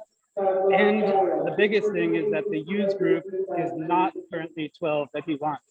So the liquor license would effectively not, he wouldn't be able to use the space right now. So I would say oppose this license. Thank you. I just wanted to have a resident of the actual building. But one more thing, he had mentioned that another possible space is Arlene's Grocery, if that closed, the owner of the COC. That doesn't have residents above it. So I believe that, I love Arlene's Grocery, but there's a reason why that bar can exist as it does, that club can exist as it does there. So I don't think this should be licensed. Thank you. Okay, thanks. All right, DM, I'm gonna give you 2 minutes though, because we've heard a lot. Is there something you want me to show on the screen specifically? Well, I would hope for more than 2 minutes because, like, first of all, I live next door to the building. Lots of things were referenced to me saying that we don't, like, we want empty storefronts, which is not the situation at all. But more importantly, what everyone keeps saying, this is a bar. What you're not understanding is this is a nightclub now. It is no longer a bar and a tavern. It has been transformed into a nightclub. The reason he wants this space is because of our zoning. And he wants to alter it, move it up from a 6 to a 12, which, you know, I gave you the presentation. I was hoping you would share it, but our Yeah, I neighborhood. can share. DM, I can share it. I'm just telling you that everyone's gonna get 2 minutes. So that's the, you know, if you want to use your 2 minutes, I will hold on one second. Okay, well, can you put up the presentation then? I guess if I can't speak. Okay, thanks. Because ultimately, there was a lot of confusion with this thing. Before you guys had voted, when you guys voted on it and approved it in its current space, the State Liquor Authority actually said no to it, right? So it was because it was in violation of its stipulations, and it was a bad operator. Do you want me to show any specific screen? Yes, can you please quote the chairman himself? If you could get to that screen, it's, yeah. This one? Yeah, this one, and then one after it, when he explains to you that why they do not want to approve this method of operation change from a bar tavern to a nightclub. And so he's very clear about it, and you can read that. And then he actually has a whole thing where he says why he won't approve it. And so basically, if you're saying to me you're a bar, that's very different. But what they're not, this whole illusion that they're just this bar, and it's now a full-on nightclub. And they want the dancing, they want every single form of entertainment. And the liquor authority was like, don't do this. This doesn't make any sense. So if they were saying no there and they're going into a more problematic area, they have your back on this. This is a 500-foot case. This is not just a petition of removal. A petition of removal triggers a 500-foot case. This is a new license in a problematic space. Two of the most important criteria of the 500-foot case. And the chairman says it. And then on top of that, when you did decide to approve it for whatever reason that no one really understood, when it goes back and gets kicked back, the chairman actually says, I'm going to put the responsibility on Community Board 3 for this decision, for making this decision to change a bar into a nightclub. And now we are going to be saddled with this because we think when he couldn't get his dancing from you guys because of 6C, he needed a location where he can try to upgrade a 6 to a 12. We are the only community that still has all the cabaret licenses I showed you earlier. We're already inundated with cabaret license. They're nowhere else. They're in our neighborhood. For us to get another space to get to use group 12 is a disservice to us. We have the most licenses in all of New York City, if not the world. This is not about a gay bar. I welcome gay bars. This is not an issue about a gay bar. This is a bar that is now becoming a nightclub. There's a significant difference. And the impact of a nightclub is what's triggered the 500-foot rule that came into effect, was because of the Circus nightclub. And a nightclub has a very different impact than a bar and a tavern. So we need to be clear about that. And I live next door to this, and my family lives next door to this. So this is very personal to me too. We know this area. Fat Baby was a very, very problematic area. It is and that history affects the licensing to make this decision on this license. You have a bad operator going into a bad place. That is one of the criteria of the 500-foot rule. One of the most important criteria. So I hope that you'll look at this from the lens of the 500-foot rule. What is the public benefit? There is not a public benefit to this area. He can stay on 2nd Avenue and do all the things he wants but dance. You guys gave him full permission to do everything, but he can't do dancing. But for us, who can come here, he can do cover charges and dancing if he were to get that upgrade, which he's going to do. And we're saddled with a new cabaret license, a use group 12, and a 272 capacity club on the corner of Rivington and Essex, one of the most problematic areas in all of New York City, where there is stabbings and violence. So this is what, so I urge you to look at this from the lens of a 500-foot rule, which it's supposed to be based on. Okay. All right. Thank you, DM. Thank you. Okay. There's just one more hand, so I'll let him go. Matt, go ahead. Thank you very much. I just wanted to echo what several people said, what Jim has said, which is I've been going to the COC since the original location, and it is all contained in the club. It doesn't spill out onto the street. They don't sort of poison the neighborhood, the streets with noise, with drunks and things like that. It's just, that's not the nature of the COC. That's not what happens. And I wanted to say I'm a resident of the East Village. I've been here for about 18 of the last 25 years. I currently live on 2nd Avenue, and I just wanted to speak in support of the application. Okay, thank you, Matt. Okay. Alrighty, I think everyone has spoken. There are no more hands. So committee, do you have any questions for anyone?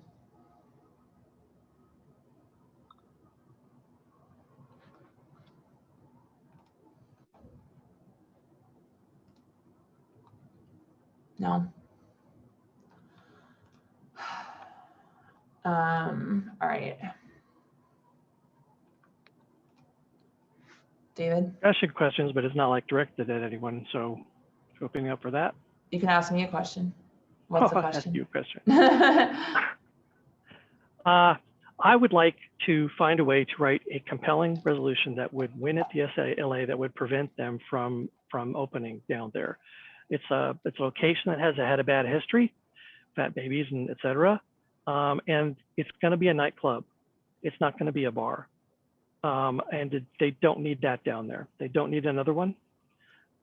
Everything that people were saying down there is true. So can we do that in a way that the SLA will follow our lead? Is my question. How? I mean, I mean, based on what we've seen from what the SLA said, yes. I don't think that will be a problem. I mean, this is not a space that has had a liquor license approved since that baby left. So that would be about the location. There's also about the operator that well, right, but I'm saying whatever happened at the SLA earlier. hearing, yeah. Yeah. So I think that earlier. I think we can just refer to the history, and the SLA would not necessarily defy what we recommend if that's what we recommended. That's my feeling, at least. Now, if this happens, if we were to do this, yeah, there is always the risk. I mean, we just have to do some risk analysis here, risk assessment. The likelihood may be low that the SLA would go against us. I think we believe this. But the consequences of them approving it over our denial would be major, because that would mean there would be no stipulations on the license. I mean, you see where I stand, but I'm putting it out there that this is something for us to consider. Ravi, if we issue a denial here, are you planning to go to the SLA regardless? I couldn't tell you that right now. I'll answer that question. Okay, go ahead, Alan. No, vote against me and I'll withdraw. That's all. Thank you for your consideration and taking the due time to consider what everybody had to say. Yeah, Nothing February that everyone who spoke on our behalf is deemed not to have had any veracity, and everyone who spoke against us has. So be it. That's your choice. Okay.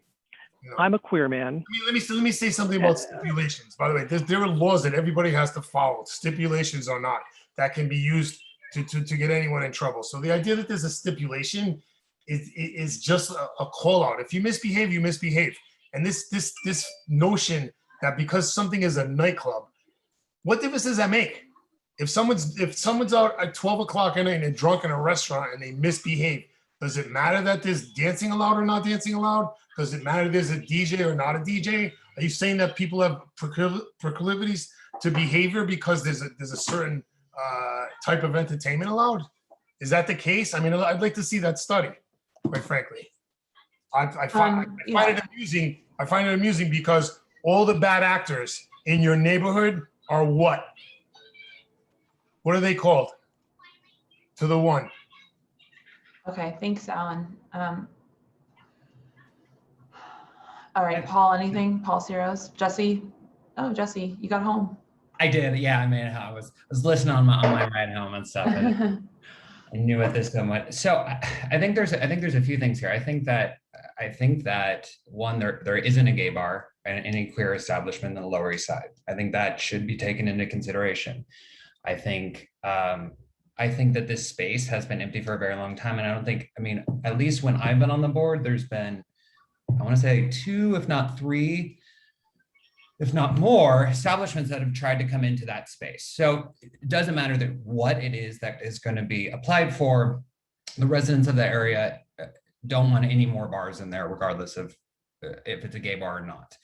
But in my opinion, I think that there takes some more consideration of if this is a good neighbor, if they are a cultural icon, if they can also contribute and show that they are going to be a good neighbor. I think these are important factors in the consideration that we make. So I'm not sold that this should not be down there. I think it's a great place. Just unfortunately, it's like a wrong location. You ask me. I mean, I've lived there for so long. I don't know. I think it's the wrong location. That's it. I mean, I think it's a great place. Wrong location. There's nothing to do about it. I mean, I can't change the location. That's my take on it, Michelle. Okay. So, okay. I'm really torn on this. I'm not gonna lie. Me too. Because it feels like if this application maybe had come for this location 15 years ago, it would have been sort of a no-brainer. But given the circumstances there now, it's not ideal. I mean, it is a small side street right on the corner, and unfortunately, like if it's closing at 4 a.m., there will be people outside. I mean, I'm not trying to be prescriptive or anything, but like an avenue does seem like perhaps a better place for it. Just, I don't know. So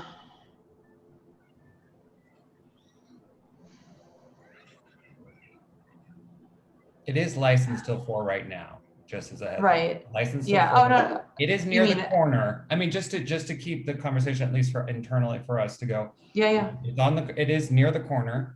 I know it's not on the corner, but just to keep us conversing on, you know, it is licensed till 4, so that's something to consider too. But if we're gonna have also I think having a derelict structure there that, you know, people can just go over and, you know, desecrate in their own way is also not, it's kind of a blight on the city. And you know, I think that to me that is always something that comes into consideration. How long has this empty storefront been here, and can we, the place on the corner, the Saigon place, like that, you know, that's anyway, we've had the input from people. This is an internal conversation, but this is anyway, that's where I come down. But yeah. If I'm a voted, I'm a voted. I'm just one vote. So yeah, no, I know. I think I have to be a no, just because, and Jesse, I agree with all of that. It's been empty since like 2015. It is near the corner, but those streets are just such a disaster, even now. And I can, yeah, and it's unfortunate. I mean, I don't know what to say, but I just don't think it's the right place. And the thing that I think impacts me the most actually is that the residents, I mean, we got the letter from the residents, including from like the condo board, that they're not supportive of it, just given like all the issues. And I understand that they would be hopefully different than Fat Baby in the sense that there would be more conscientious, but we, you know, it was a letter from I would just also note, just for, you know, and I think that's totally fine, and I think you guys have decided, I think we can move to the resolution since we have a bunch left. But I would note I mean, we've been doing this for how many years now, and this is a lot of new faces that I've seen in support of. I'm not saying that the faces in opposition are in any less credit, but there's a lot of support that also came out. So when we make the resolution, or when we do that, I think just we make that clear. Can I ask a question? Are you saying there's a letter from the condo board against this condo board building? Hold on. Yes. Yes, there is, Michelle. Yeah, sorry, I'm just pulling it up. I'll be right there. So the condo board wrote a letter. So sorry, so I want to clarify, Alan. Hold on one moment before I don't want to misspeak.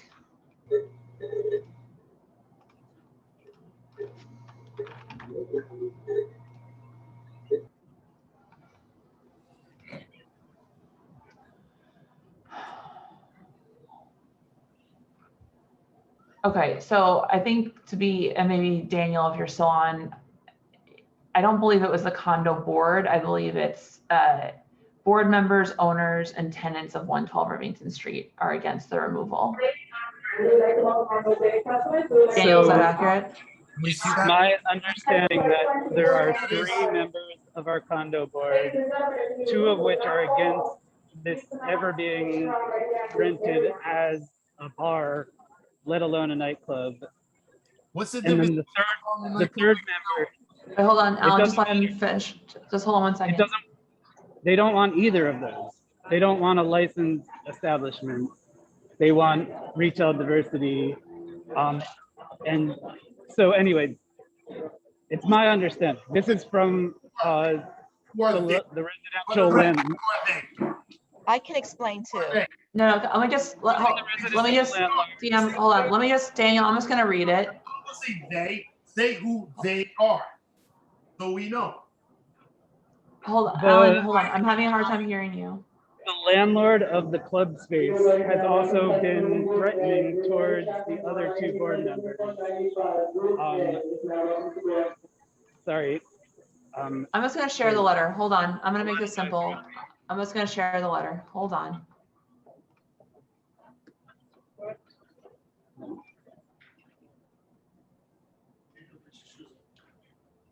Okay.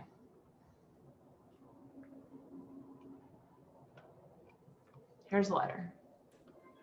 Put your shoes on. Okay. The 3-member, okay, so I'm a representative of the Rivington Condo Board, Condo Corp, Board of 112 Rivington Street, which is a condominium building. Board members, owners, and tenants of 112 Rivington Street are against the removal of 575 Pub. The 3-member board never approved the previous commercial tenant. The original lease was granted to Fat Baby by 1 board member against the knowledge and wishes of the other 2 board members who adamantly opposed any late night liquor license business in the commercial space. The board bylaws require a 2-vote majority regarding the commercial unit. There was not a board vote regarding this new commercial tenant. So I misspoke when I said that the board voted against it. So I wanted to clarify. So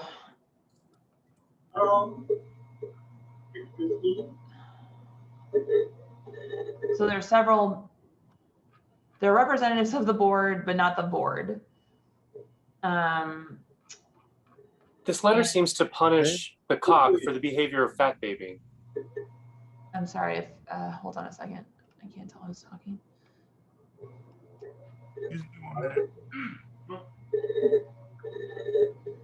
So there's what I'm trying to say is that there's overwhelming negative feeling about this moving into the building. You can see that several people signed it. I just want to clarify, it's 2 letters. One is from 2 members of the board opposed to the landlord of the commercial space. The other letter is from actual residents of the whole building, signed on, that I wrote and other members of the building signed on to. Okay, thanks like for other residents. Yeah. Sorry. Right, yeah.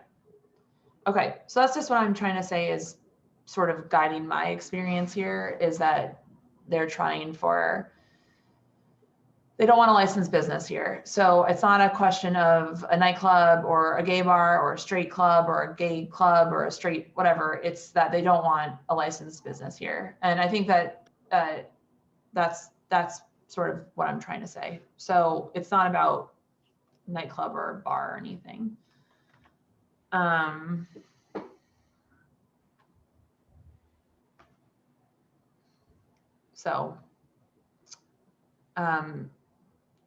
Are you the landlord? Is that accurate? Yes. All right. Is there something you'd like to say? Oh, yes. So I'm the landlord. So the condo board only the president and the vice president, not the three guys. So I'm the vice president. I never give the letter. I don't know who the letter. So I'm very honest. Yeah. So So I pay tax every well. So this the property, the tax is very high. It's the $80,000 each year. I already paid over $400,000 in the past 3.5 years. Okay. So I understand the law is decide people for residential who want to get the supermarket, grocery store, but I can why the tax is too high. So I spend this $9,500 each month. So the grocery during the past 3 years, I get some offer. They get the $8,000, the $9,000, the top the $10,000 is not cover the tax. So that's why I appear to the tax higher lawyer, but they say New York tax they say this tax is not higher. It's normal because in this area, this zoning. We're having a lot of trouble hearing you, Ju. Do you have headphones or can you speak closer to the mic? Okay. So that's my board, the counter board member only 2, not 3. I'm a voice president. Another president. I never wrote any letter against me, right? So that's good. The second one, this property, the tax is very high. It's $80,000 each year. So plus the maintenance, the common charge, they will be close to $10,000. So I already lost $400,000 in the past 3.5 years. There's nothing review. So income. So the tax is why higher. So because this is the zoning at the area. So I want to try found the retail store. They gave me the maximum offer is $10,000. So can I just ask you, so are you basically saying that it's very hard to rent the space to a store? Yeah, because the tax itself is so high that the rent that they're offering to cover this is not enough to even cover the taxes. If you check the tax, there's a 2 unit tax, the $80,000 each year. Okay. So I cannot sell, only bar, restaurant, they get the license, legal license has to cover this expenses. So I already lost almost $400,000. Okay. Okay. Yeah. All right. Thank you. Thank you for explaining. 4 years now. 4 years. Store. Okay. All right. Okay. Thank you. I'm very honest. This is my. No. Okay. Thank you, Ju. Thank you. We understand. We understand the situation. Thank you. Thank you. Thank you for your time. Okay.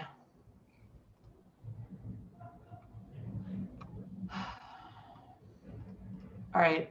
Does everyone still feel the same way after that, committee?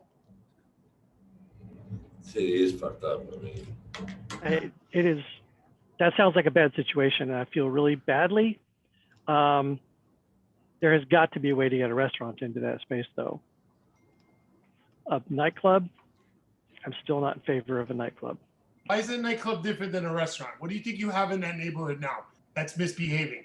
Those are nightclubs. Those are all restaurants to the one, every single last one of them.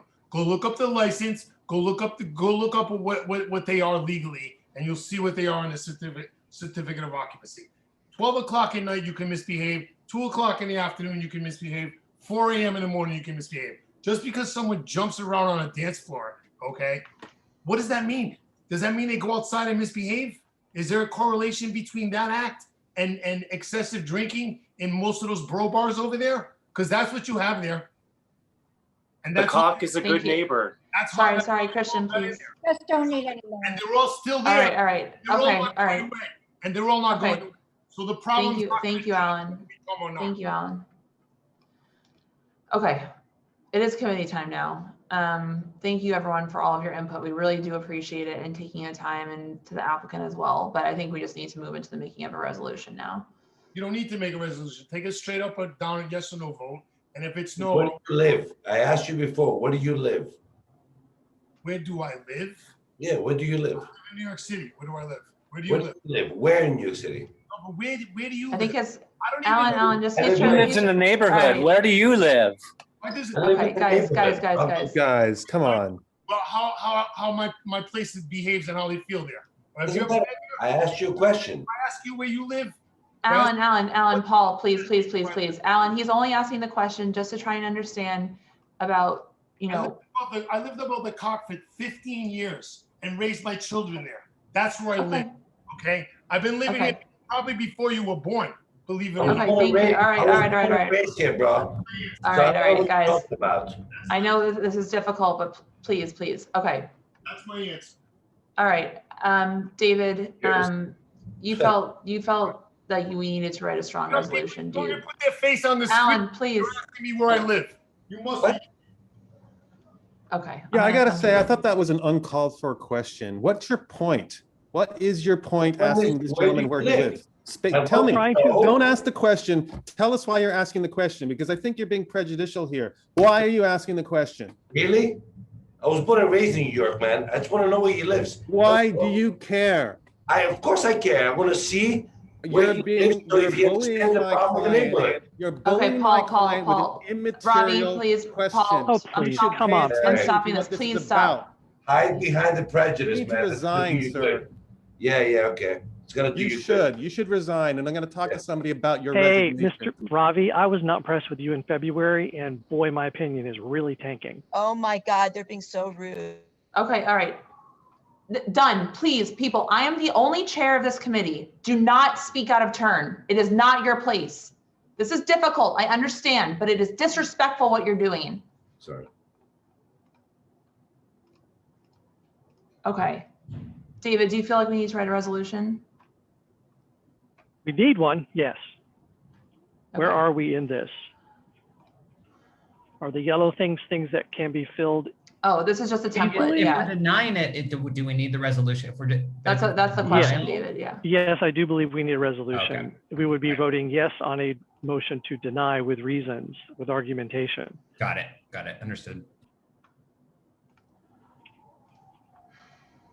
Okay, it doesn't have to be super elaborate, but I do want to capture some of the reasoning about, I mean, if it's suitable, I'm trying to read it. There's a letter that looks like DM had sent, and yeah, unfortunately, there's not like an easy to pick up whereas clause, but whereas the SLA in deliberations in February, I mean, we don't need to quote them, but we need to outline what they said. Yeah, but I don't know why he just didn't explain. I live in an oversaturated area. Where do you live? I mean, okay, Stuart, please. Okay, Stuart. Everyone, please mute.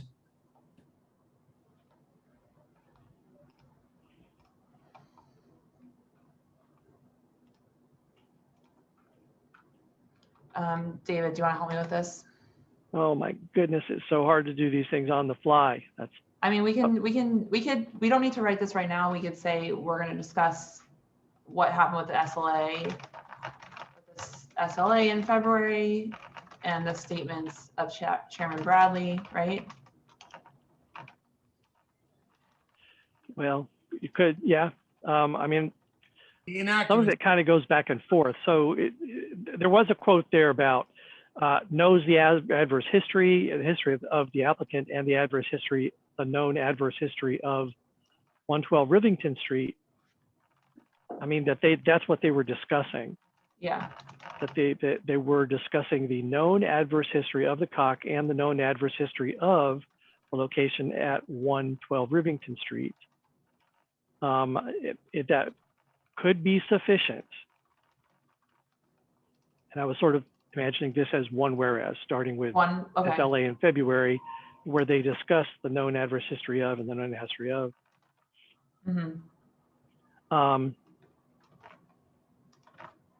You know, that was the rationale of the SLA commissioners for denying whatever it was that they denied in February. Why don't you put It's your kind of ghastly that the SLA doesn't reveal that, and that the applicant doesn't reveal those things to us. But the SLA, I will say, makes it incredibly difficult for the community board to learn anything that the SLA has done.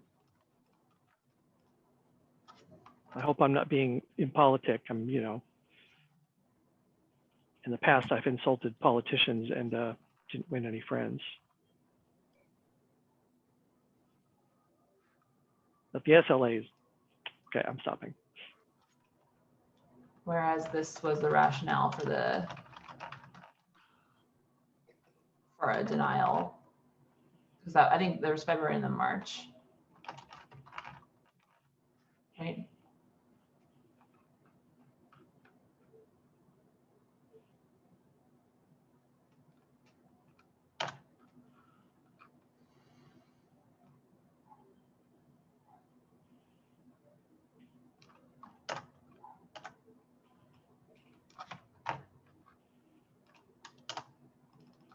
Don't forget the people that spoke in favor while you're at it.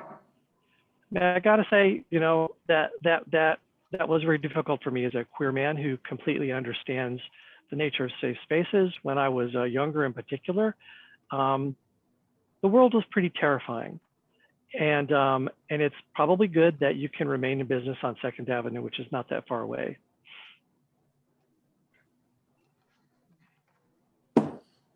I'm glad to know that after 52,000 deaths, economic carnage, complete violence in the streets, that this is what people care about. It's very interesting.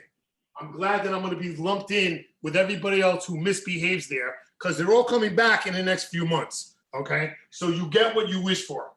And At some point, it's not so much about individual misbehavior. It's the fact that there are 30 licenses in a 500-foot radius on small streets.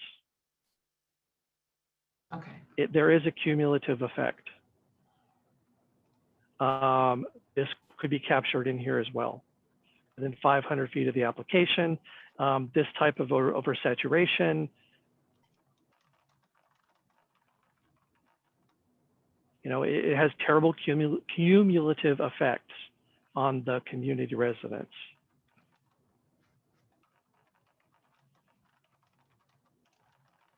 Great place, just a really bad spot. Yeah. Yes. Yeah, the problem is that there's just, as Drew said, there's literally. We can't. Can we put in? You cannot speak out of turn. It is very simple. You would not do that in a work meeting, would you? This is our work. We are I working work here. with Drew. We work together. I'm with the owner representation. That's you. You were talking out of turn. Just stop. It's not that hard. Okay, we should capture that it is on a narrow, it's on a narrow residential street. Can we capture that? And having an outsized location. I mean, the application doesn't have a drawing, which is makes it difficult to evaluate as well. It is one of the few applications I've ever seen that didn't do that. But it is a large. It's going to be large if it can have seating for 100 people plus the bars with seating and employees. It's got to have well, it's well over 100 for what is the word? You know, allowed occupancy. I would imagine it's as much as 200. Anyway, it's a large establishment to put on a small street. Yeah. Okay.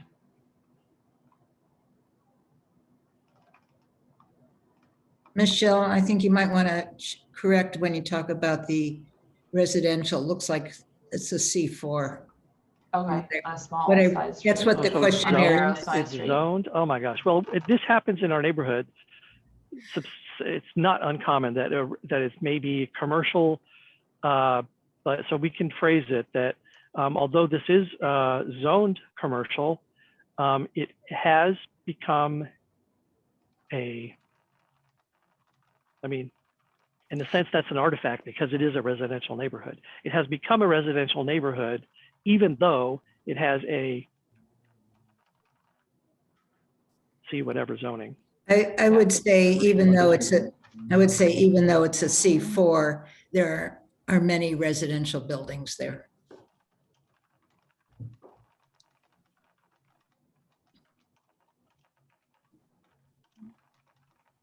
I'm a little surprised at C4. I'm totally not doubting it, but it looks like my block. We're not C4. Full disclosure, I live up on 6th Street between A and B, which is also oversaturated. Okay. All right. So is this good contours, David? Yes, it is. Yes, it is. Denial in February, a little more detail about what was denied by whom. Yeah, I'm going to just flush that out. Yeah. I think it captures it. If maybe there's someone in the community who has something you think we haven't addressed, if they could raise their hand, and Michelle, you might, if you want to do this. David, Michelle. I think we've beat that horse. I think we've captured it.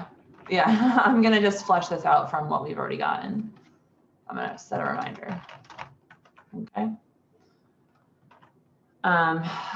Okay.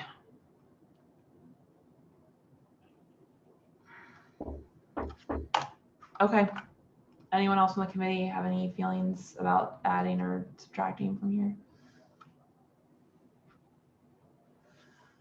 Okay. If there are no further committee input, I'm going to move this to a vote. Reminder that this is for a recommendation to deny. So if you're voting yes, you want to deny. If you're voting no, you're against denial. I wanted to I'm sorry to interrupt, but yeah, sure, go ahead, Robbie. Your one of your members, I believe, asked that you include, regardless of the resolution, that there be a recognition of the support that came out. Yeah. And obviously, you can recognize the opposite as well, but it's worthwhile to recognize that. Yes, you see here, I was taking very careful notes while everyone was talking. It will be in the resolution. It's just I'm not going to transcribe it right now, but thank you for the reminder. Okay, thank you. I even support the place and just don't support the location, that's all. Okay, all right. Okay, we're going to vote. Michelle Cooper Smith, yes. David Crane. Yes. Paul Ciros. Yes. Jesse Beck. No. Okay. All right, thank you for everyone who came out tonight and to the applicants for your time. I'm going to take a short bathroom break because I drink a lot of water. I will be right back. You're ruining New York. Thank you, owners of the Cock. No matter where you guys end up, we'll be there. Sorry about the haters. Thank you, Charleston. Thanks, everyone. We'll see you at 93 2nd Avenue soon, okay? Be safe. We love you guys. You truly make a space for us. Hell yeah. You ignore the neighborhood. Old people ruining New York. Listen. I know. Move to Westchester. Excuse me. I'm going to start muting people because I'm afraid this is getting out of hand. No worries. We're always out of hand, baby. I'm not your baby. And I'm trying to be respectful. I'm not doing this because I'm against anyone. It's just, I don't want it to evolve into something. Thank you, Susan. Have a great night. Thank you, Susan. All right, I'm back. Have fun with whatever bar ends up there. Oh. Okay. Yes, I want to get your issue wanted to buy the next. Okay. All right, well, wouldn't you believe it? We still have 6 more to go. All right. I'm gonna start going in order now. Are the applicants for 77 East 7th Street here? Yes, we're here. Okay.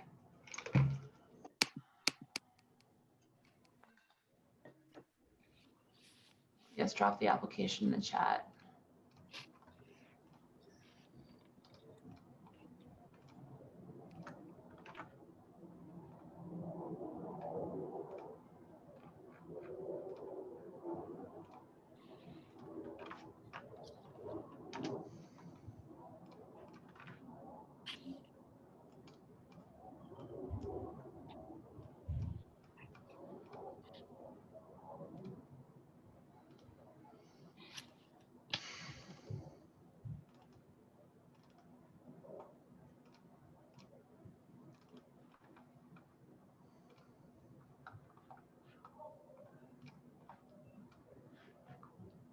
Okay, this is an upgrade application plus alterations.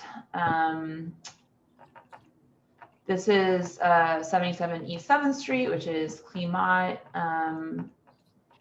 between 1st and 2nd. Currently licensed with a restaurant wine. They want to change the method of operation from Japanese cuisine to Eastern European.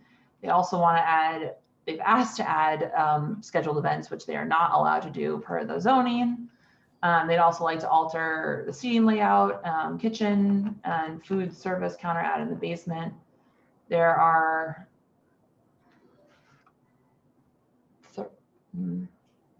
31 licenses within 500 feet of here. There are 15 residents from 77 East 7th Street who signed a petition in support of this. There are other residents from the surrounding blocks, but I did not have time to count them because they sent the application late today.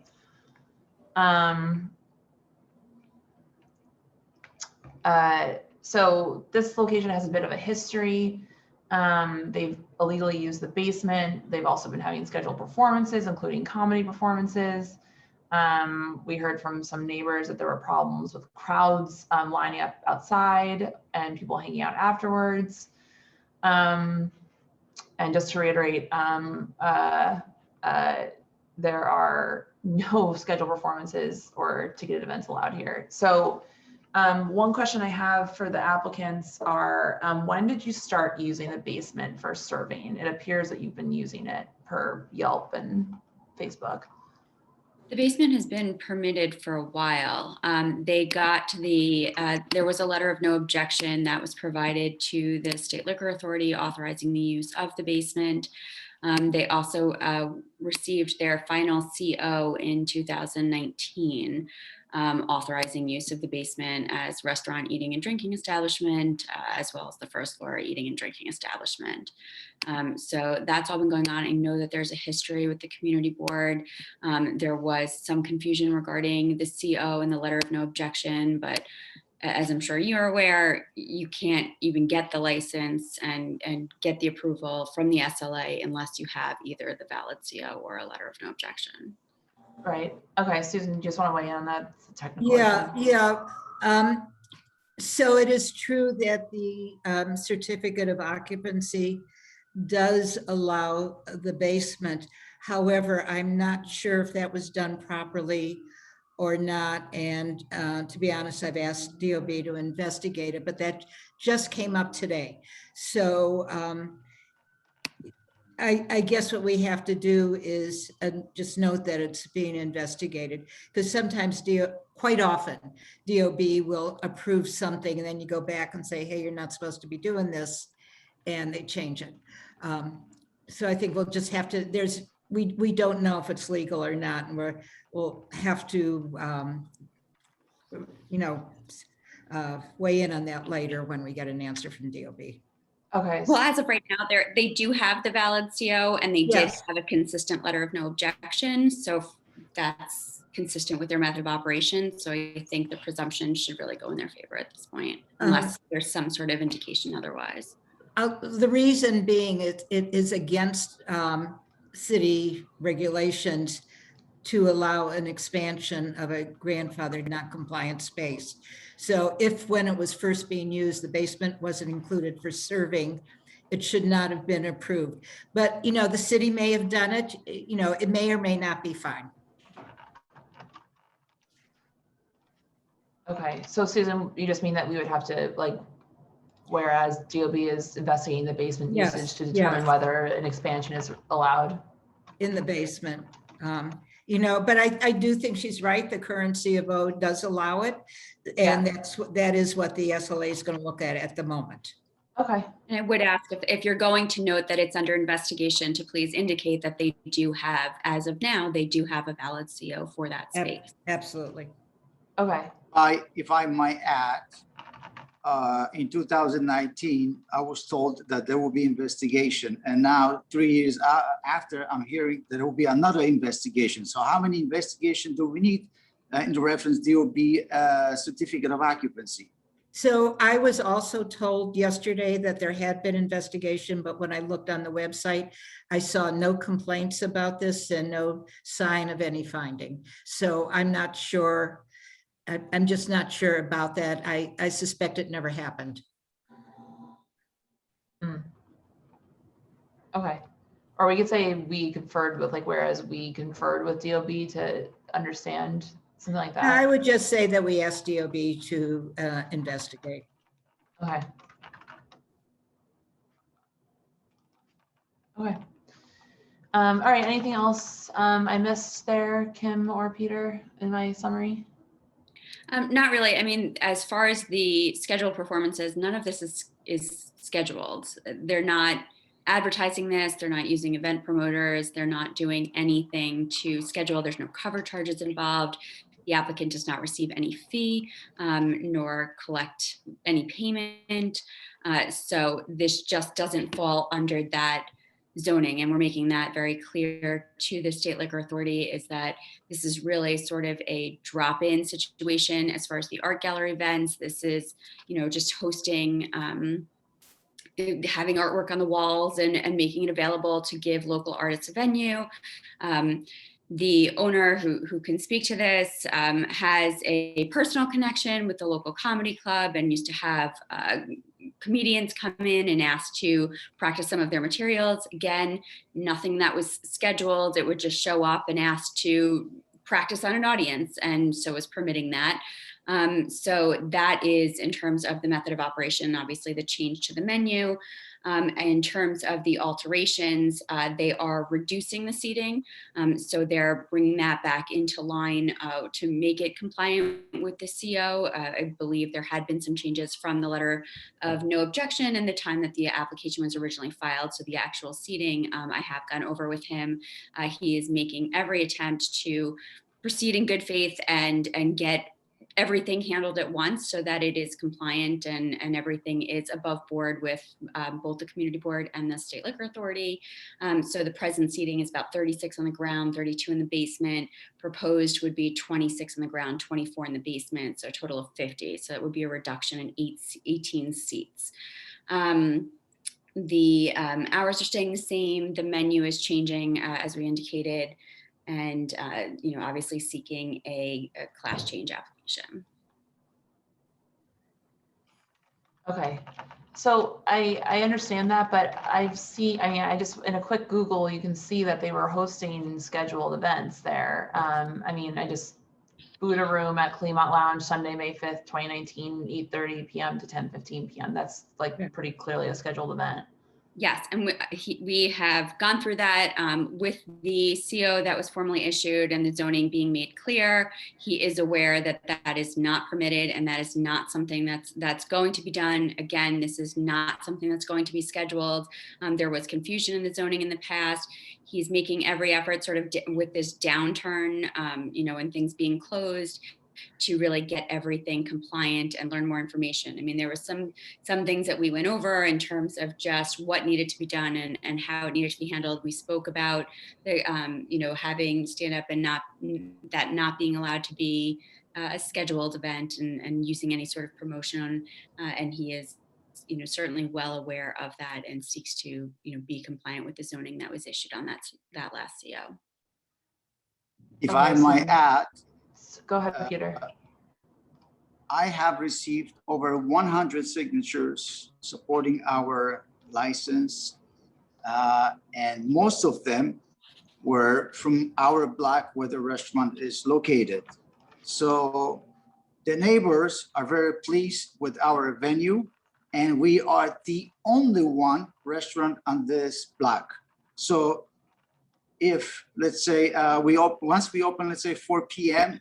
and we run till 11 or midnight, depends which day of the week, we are the only one restaurant. So if there were like a noises or disrespectful behavior, I would not get so many signatures from our neighbors. And we are the only one restaurant left on this block. Thank you. Okay, thank you for clarifying.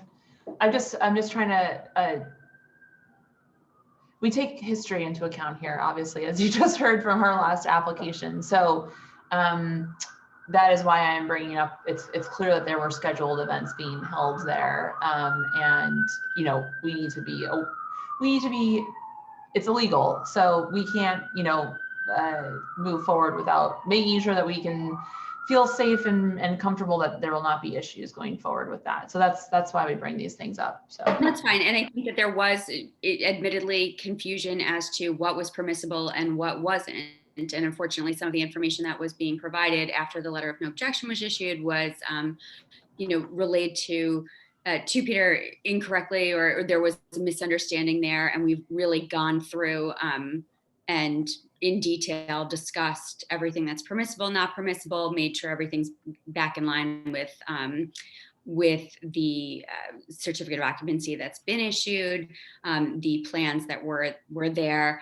You know, the original intention when we had spoke was he did want to upgrade the class change, and we went through and we're now crossing all our I's and crossing all our T's, dotting all our I's, you know, and have really gone through thoroughly to discuss this, which I don't think anyone unfortunately ever really did with Peter. And so now he really does understand sort of what's permitted, what's not, and you know, how to operate successfully, and clearly having the support of his neighbors is a big part of that. Okay, thank you, Kim. Anyone from the committee have any questions for the applicant?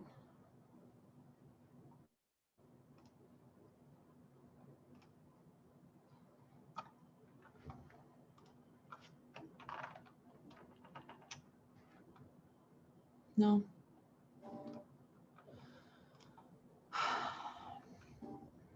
Okay. Can I take a straw poll on this, on the upgrade? David? Compelling to me. Okay. Paul? Jesse? Yep. Okay. So I'm gonna include the outdoor. Are you using the outdoor space during COVID? Yes. And as I said, regardless of the fact that we are using the outdoor space, I have a very strong support on our block. Right. And about 100 signatures certifies how much respectful I am inside and outside. Yep. Okay. Susan, were there any concerns though about using outdoor space? I'm sorry, just remind me. He's right. He's right. There have not been complaints about noise or anything else in a very long time, and we're talking years.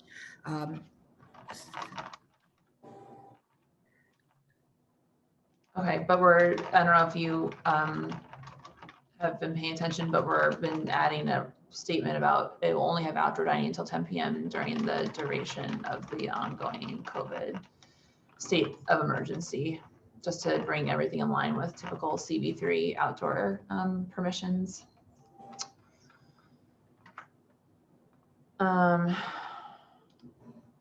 Okay. And just one other thing is that because of the issues in the past with like any outdoor folks, and I know that you have not had any problems, but we're going to put in there a stipulation, or I would suggest the committee that we put in a stipulation that there will be no wait lines or loitering outside. We usually always say wait lines, but I'm going to add loitering. And if you could also commit to having an employee that will oversee patrons on the sidewalk, that would be great. I have no problem with that. As I said, we are very respectful, and 10 p.m. of course, that's what we do already. Okay, fabulous. Glad to hear that. Okay, all right. I know that the word loitering is not something that is legally defined. Like the Okay. police Do you have a better, department do you really have a can't better define, I'm not sure what it is, but crowds congregating gathering? perhaps? Yeah. Like, what you don't want is a crowd of people. I'm just wondering if the word is going to be Yeah. No, that's problematic good. for That's good. stipulation because of that. Yeah. Okay. Crowds congregating outside.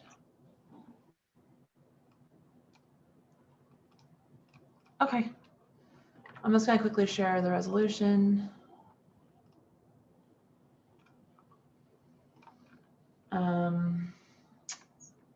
And also applicant, can you just make sure that everything is, I want to make sure that this is all accurate. 72 people in total at 15 tables with 65 seats, ground floor with 7 tables and 26 seats, 1 window counter with 5 seats with 1 U-shaped bar with 10 seats, and basement with 8 tables and 24 seats.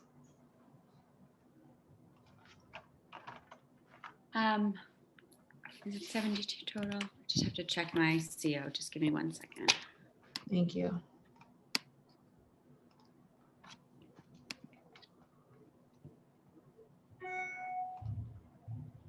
Yes, it's 72. It's 72 for the total space. Right. Yes. So it's going to be Okay. obviously for the ground floor and the basement of 72 people. That's fine. Okay. I just wanted to make it clear that it's. Yeah. Yep. Yes. And this is just some history from the past. I included here 15 residents of 77 East 7th Street signed a petition in support of the application.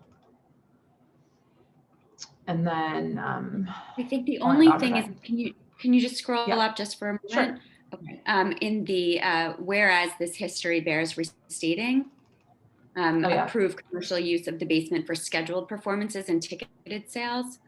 That's not what they're. I just want to make sure that. Oh yeah, it's clear that sorry. Yes, that's what old they're doing language. now. Yeah.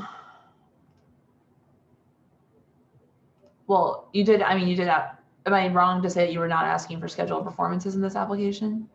No, we're not. None of this is intended to be scheduled. No. Okay. Okay. It's drop-in only. Okay.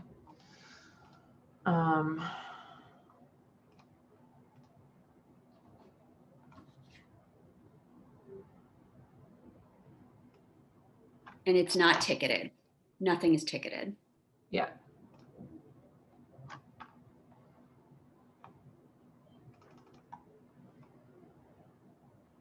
Okay, in the next sentence where you have expansion, if you write after expansion.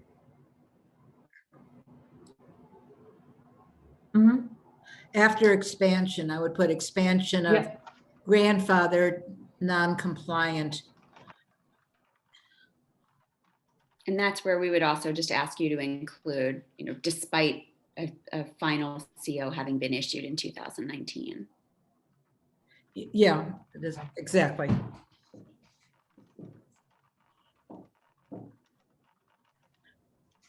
Thank you. I was not questioning you, I was questioning the. Oh, no, I know. I just wanted to make sure that language is in there before we moved on to something else. And I forgot to ask that it be included, but I do think that, we certainly want that pointed out. Yeah, thank you. Okay.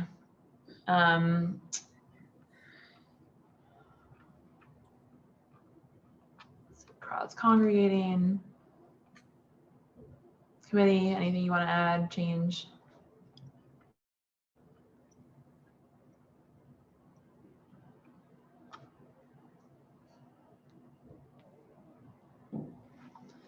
Okay.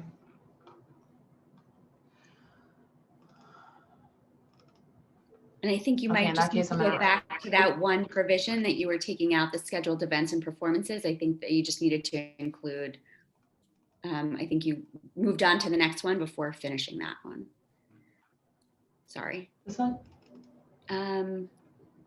Yes, it just says that such use is not permitted. I was referring to the use above, but yeah, but scheduled performances. Yeah, sorry, just. No, that's fine. Thank you.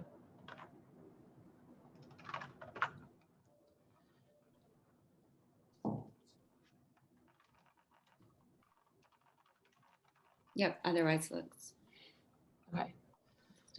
Okay, I'm just going to share the stipulations sheet unless the committee has anything else. I don't think you do. All right.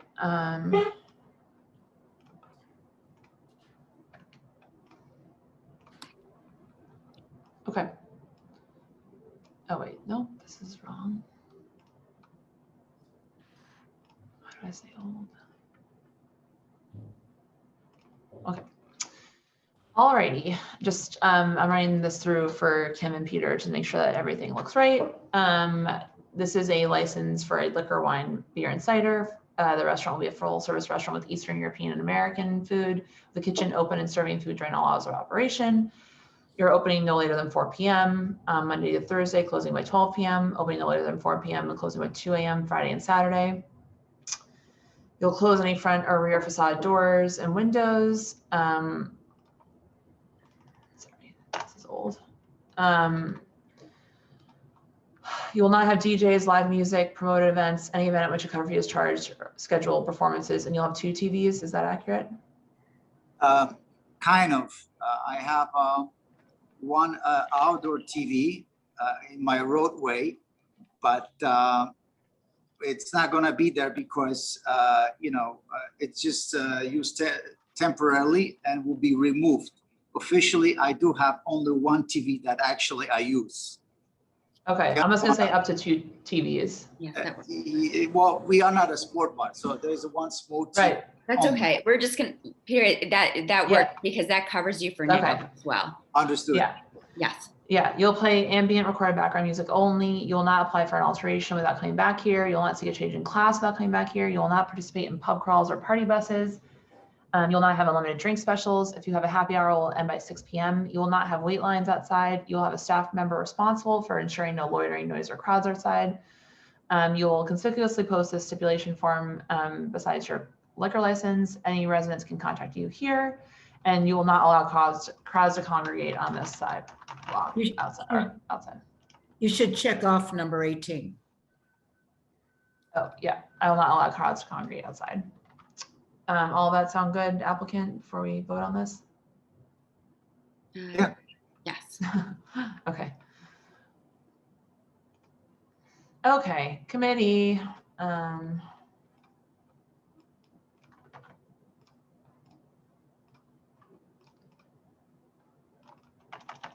Alrighty, we are gonna vote. Michelle, yes. Jesse. Yes. David. Yes. Paul. Yes. Okay, thank you. All right, the office will send you these stipulations tomorrow morning. Please sign, notarize, and return them as soon as possible. Thank you for your time. All right. Thank you. Thank you very much, everyone. Have a good night. Bye-bye. Good night. Hey, can I interrupt to point out that in our previous resolution for the COC, when we said that the SLA, and we said basically we conflated too many things. Anyway, we put in there the known adverse history of the location. Obviously, they didn't talk about that with regard to the COC back in February because this location is, Rivington. It's only part of this new application. Should we go back and just do a quick amendment to it? Well, I mean, I was gonna work on that. That's not the final version what we had there. So okay, the SLA. Let me just say the words that I think we ought to have then, and I'll send them to you. The SLA is also aware of the adverse history of the location at 112 Rivington when Fat Baby was the establishment. I mean, something along those lines. Not a huge change. Okay, yeah, no, that works. If you don't mind sending it to me, that'd be great.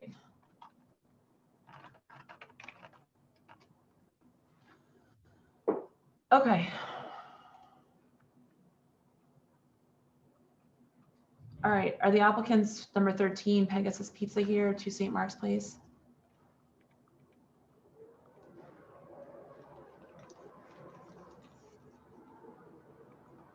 Oh, Ellen, we can't hear you. You're unmuted, but we can't hear you.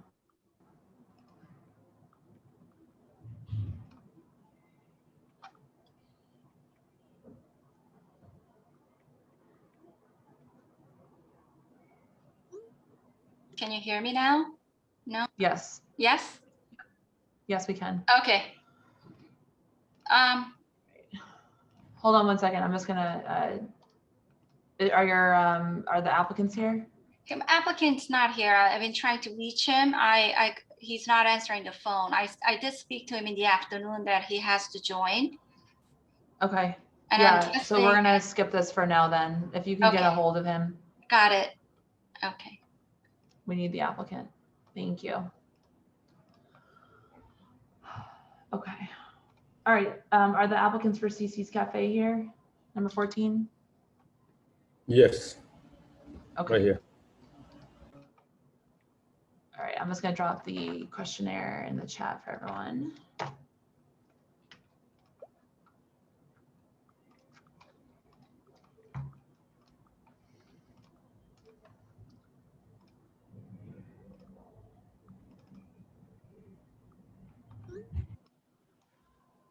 Okay. This is an application for a new on-premises liquor license for CC's Cafe at 41 Monroe Street.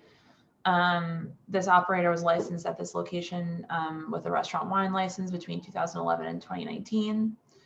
The request for hours are Sunday to Wednesday, 10 a.m. Opening all days at 10 a.m. Sunday to Wednesday closing at 1, Thursday to Saturday closing at 3. According to the SLA, there's only one full on-premises liquor license within 500 feet. We received several in support of this, several neighbors who are in unqualified support of this application, and then several neighbors who are concerned about the hours, I would say. And this is a like a cafe with diner type food with 6 tables and 17 feet with one 12-foot bar with 3 seats. Applicant, does that sound accurate? Anything you want to add? Pretty much it's a small place. I have like 5 chairs at the bar. That's about it. And yes, pretty much accurate. Okay. Anyone from the committee have any questions? No, I've been at them for a long time. They're good people. So I'm with it 100%. I live right next to them too. Okay. David, any questions?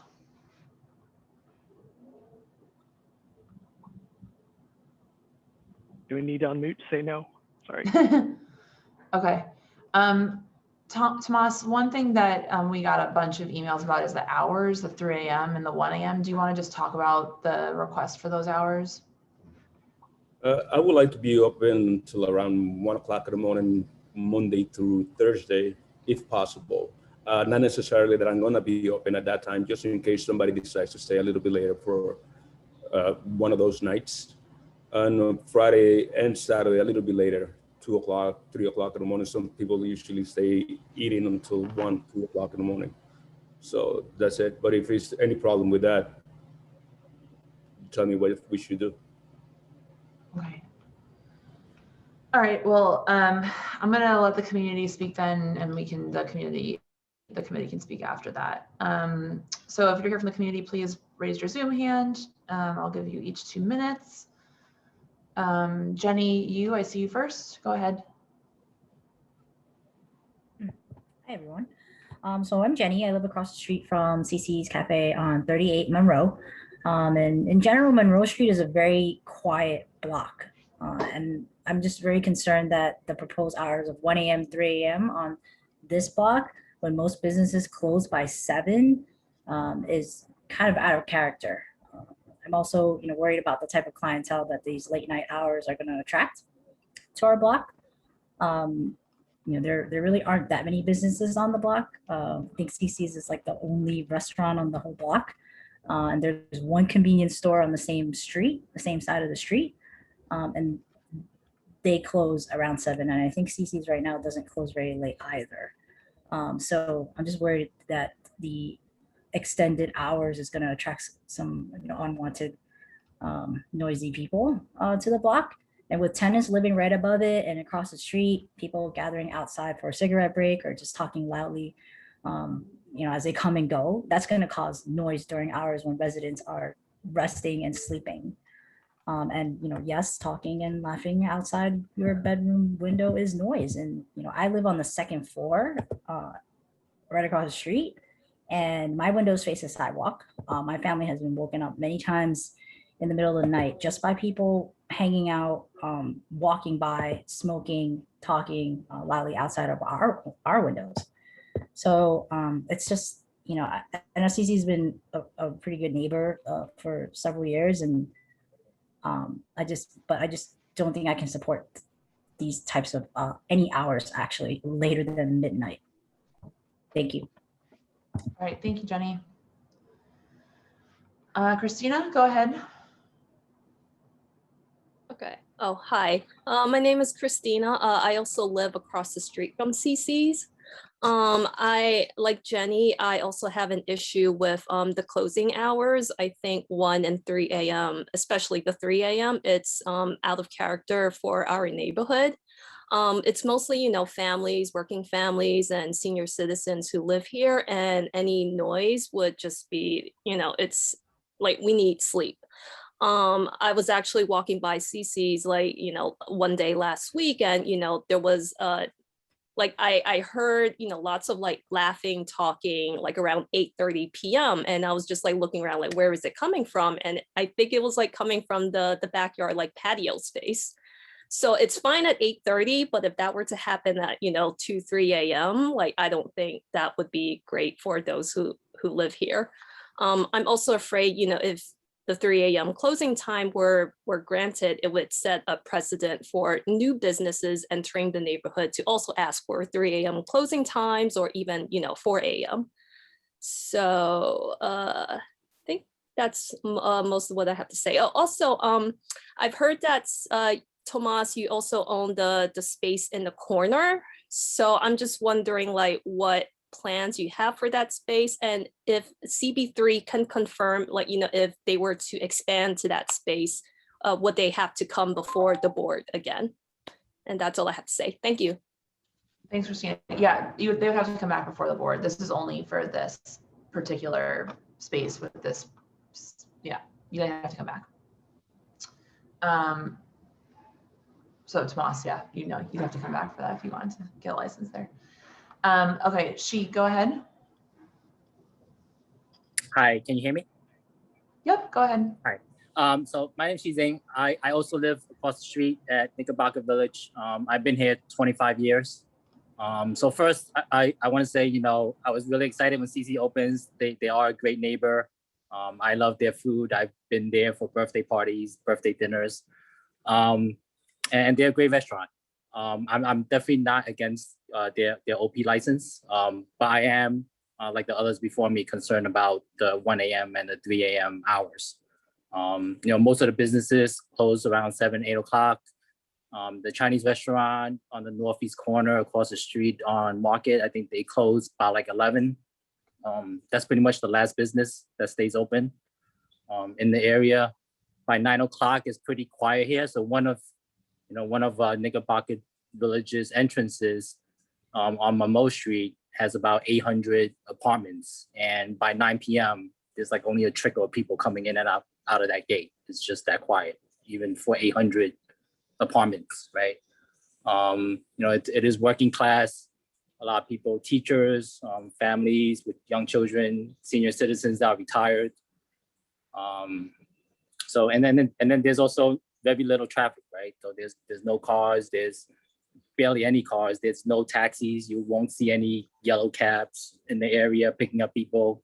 So the same thing, the concern is, you know, at 1 a.m., at 3 a.m., when there's people leaving or there's people congregating, you know, it's not just the people talking and laughing, but there's also the traffic that could kind of be a concern. So, you know, thank you for listening. Okay, thank you. Okay, I don't see anyone else with their hand up. I just want to remind, as I said, we got 3 people who said that they were in support of this application without any hours problems. Tomas, do you want to speak to any of the issues that they mentioned or concerns? Well, I've been here for about 10 years right now, and like you said, I had a license before, never had an issue with the time. I had it until 12 o'clock, I think 1 o'clock, Monday through Friday. My beer and wine license, I always used to close before that. The only thing that I would like to have is just the option if somebody that's having a small occasion, you would not be getting an issue ticket just because somebody decided to stay a little bit longer to celebrate a birthday party. That's pretty much it. Yes, it is true. It's a very quiet street. I'm the only restaurant here who's trying to survive for the next, hopefully 10 years. So I'm just looking for a way that I can actually support the business and make some money. I have it's very small place. And without a liquor license, it's pretty much no reason for me to even exist into this place anymore. The hours, I know that I have an issue with that, but like I said, I never had a problem before that. And I don't plan to stay open that late. I'm not that type of establishment. Usually I'm closed by midnight. So just asking for permission is in case something ever happens. I just don't want to get a ticket or anything like that just because I stayed open a little bit later than usual. Okay. Susan, you have your hand up? Yeah, it's not, unfortunately, it's not up to us to allow that because the law just doesn't work that way. You know, whatever hours there are. We aren't the people that give tickets. And if your hours are, say, till 1 or 2, whatever, and you're open past that, you would be considered in violation of your license. Right. Okay. Yeah, we just don't have the option of doing that. Right. No, I understand. Jenny, I see your hand is up again. Do you have something? I know you already spoke. Do you have something like specific to ask? Yeah, I actually had a question. Also, I know that on the warmer days, CC's will open up their window. The facade is not fixed. They have a window that they can open, and there's like a counter level seating that So, also a little bit concerned about that when they start opening up the windows, and there's some stipulation other input about that, and then also like how does the outdoor dining in the age of COVID, really affect or have any effect on this application? Because I know in the application they mentioned they won't be using the patio space, they won't be, having any outdoor dining, but does that even really matter if businesses can just open up and go outside and do outdoor dining and everything anyway? Okay. All right. So. Yeah, go ahead. For a minute. This is CC's we're talking about. Everyone was talking about CC's right now. No CC's. They're really good people. I live right on the block. I mean, it's amazing to me that there's so much crime, but nobody complains about anything. I'm the only one that has to go out, do something, but they're complaining about CC's.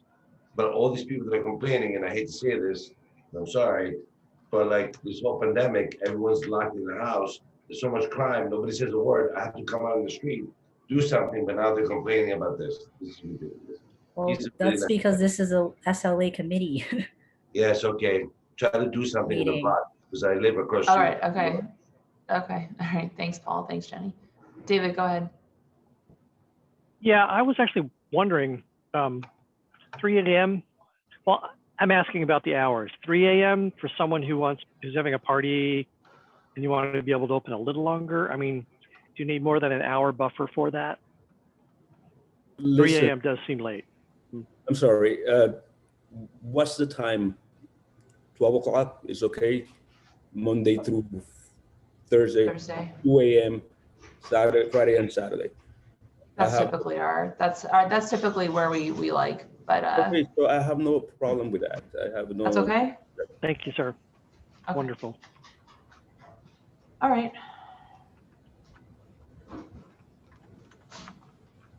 Committee, anything else? Oh, Tomas, you're not going to be using. Are you planning to do any outdoor dining? I know your application you said no, right? Right now, I'm not planning to do anything like that. It's not possible to do it just now. Yes, yeah, I would like the scaffolding. yes, I have a scaffolding, and I would like to do it eventually.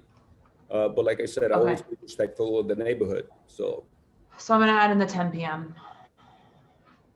in that case. That, like we've been doing, them only have dining until 10 p.m. And can you also commit to having a staff member responsible for any issues on the street, as we've been talking about with other applicants? I have no issue with that. Responsible for ensuring that there's no loitering. Okay. My place is very small. You know, it's not. Yep. You can hardly fit 40 people in it, in a very tight situation, which we will never do that. So, okay. Yes. Okay. Okay, great. Anyone else on the committee have any issues?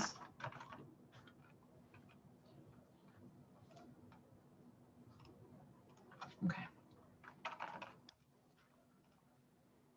All right, I'm just gonna read this out loud to you.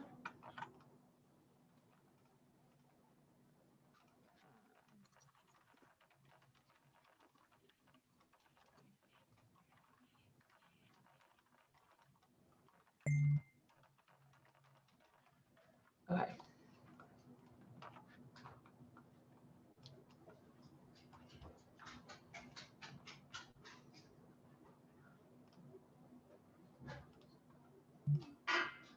Just realized I forgot to feed my dog dinner. Okay.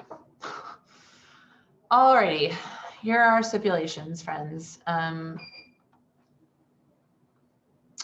So this is an application for a liquor, wine, beer, and cider license for an American restaurant with a kitchen open and serving food during all hours of operation. You'll open no later than 10 a.m. all days, closed by 12 a.m. Sunday through Wednesday and 2 a.m. Thursday to Saturday. So do you not have a closed fixed facade, Tomas? You have a facade that you can open the windows?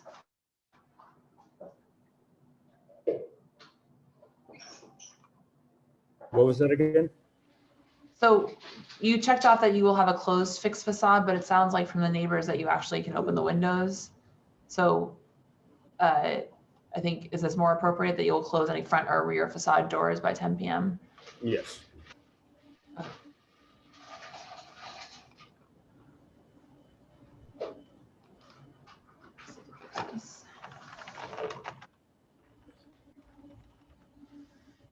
You'll not have any DJs, live music, promoted events, any event in which a cover fee is charged, scheduled performances, no more than 8 private parties per year.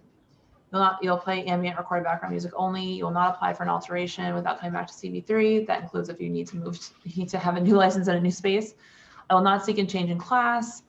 You won't have unlimited drink specials. If you have a happy hour at 1 by 8. No wait lines. You'll have a staff person responsible for ensuring no loitering. And you'll only have outdoor dining as permissible during the ongoing COVID state of emergency until 10 p.m. all days. Is that okay? Yes, it is. Okay. Committee, anything? Any concerns? No? Sorry, 2 a.m. is just too late. It's too late. Okay, thank you. Okay. All right, committee, we're gonna vote.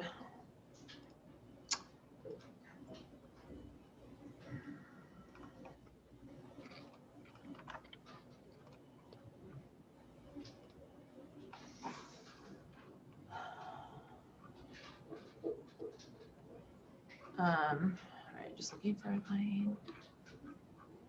Okay, Michelle Cooperson, yes. David Crane. Yes. Paul Saros. And Jesse texted me yes. He is in a place where he cannot turn his microphone on. All right, thank you, Tomas. The office will send you these stipulations probably tomorrow. Please sign, notarize, and return them as soon as possible. Thank you everyone for your time and for showing up tonight. Thank you very much. Thank you, Paul. Okay. Are the applicants for Pegasus here, Ellen? No? No, I emailed, I'm calling at this Okay. time. Do you want to just chat me if they show up, please? Yes, I will. Thank you. Okay, fabulous. Thank you. All right, are the applicants for Little Saint number 19 here? Yes, we're here. Okay. Hello.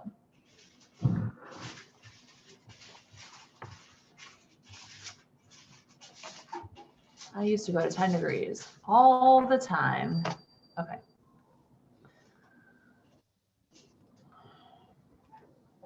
I'm gonna hit the highlights and then I'll ask you if everything's correct. Okay. Okay. And the application's in the chat for everyone who's curious. Alrighty, so that's an application for new on-premises liquor license for 121, 123 St. Mark's Place. It is a restaurant serving American grill food prepared in a full-service kitchen with 19 tables with 60 seats and one L-shaped bar with 5 seats. The proposed hours are 4 p.m. to 1 a.m. Monday to Thursday, 12 p.m. to 1 a.m. Friday to Saturday. These operators also operate the Wayland, Goodnight Sunny, and a few other locations in the East Village, including on this block. This location was previously licensed with a full on-premises until 4 a.m. with 10 degrees. There are 16 full on-premises liquor licenses within 500 feet of here, and I believe applicants, you have 3 other spaces. One of which had 3 301 noise complaints. That was 171 Avenue C, which is, I believe, is that the Wayland? That was the Lost Lady, which we didn't. Oh. No, thank you for letting us know. Lost Lady is currently not open. Okay. So you have 4 locations in the East Village right now? 5. The one that this space is in is also, we have it open just without a liquor. So 4 licenses. Got it. 4 licenses currently. Okay. Okay. Anything I missed there? Anything you want to add or correct? No, that's all correct. Jason Mendenhall, my partner, sitting next to me. We've been doing business in the neighborhood for 10 years. We try to be active in the community. I think everyone, knows us pretty well. At this point, we had plans to do a full-service restaurant before the pandemic. Those obviously did not come to fruition, so we came up with our food concept that's there now to be able to serve the community in the interim and keep the space, community outreach and support for that space for Pop's Eat Right, which is a plant-based burger concept, has been great. We're going to try to move that to a smaller location because it just can't sustain the rent roll of a full-service size restaurant that's in now. We partnered with Luigi Petricelli, who's a longtime chef de cuisine at Hearth. He's been on our team since right before the pandemic.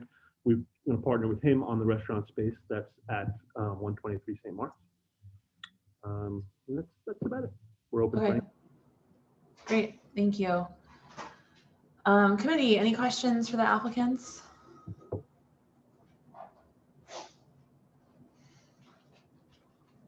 And this is a restaurant, right?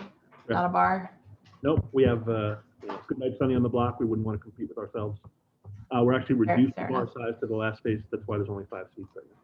Oh yeah, actually, how long is the bar, do you know? Well, we haven't built it, but I think it's maybe 10 feet left. Yeah, 9 feet. 10 feet. Pretty small. Yeah. Okay, it's a 9-foot L-shaped bar. Yeah. Well, only one side will be used. The other one's on the handicap ramp, so there's only 5 seats on the one side. Yeah.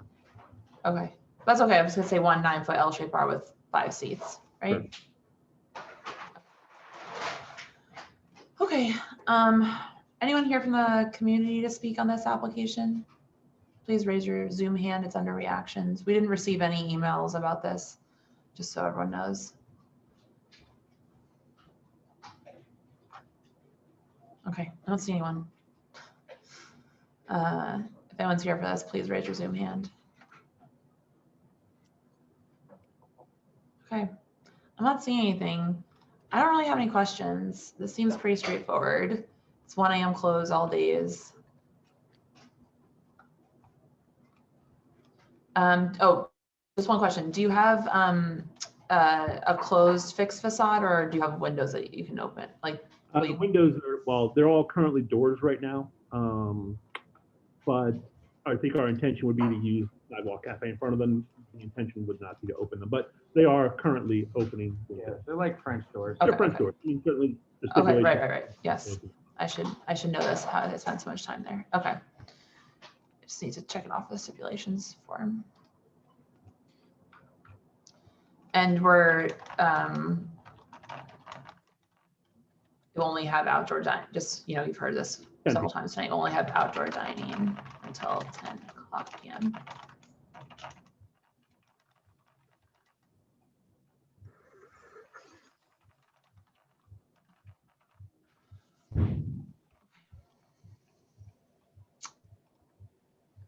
Ready? Anything?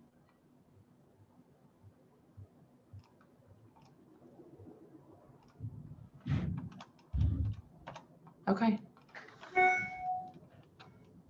All right, I'm just gonna share the stipulations sheet then. We'll take a look, run through it quickly. Sorry, you guys had to wait so long. Now we know it's tougher for you guys than for us. Yeah. Okay. So it's an application for a liquor, wine, beer, and cider license for an American Grill restaurant with a kitchen open serving food during all hours of operation, opening no later than 4 p.m. to 1 a.m. Monday to Thursday, and opening no later than 12 p.m. to 1 a.m. Friday to Saturday. You'll close any front or rear facade doors at 10 p.m. No DJs, no live music, no promoted events, no event at which cover is charged, no scheduled performances.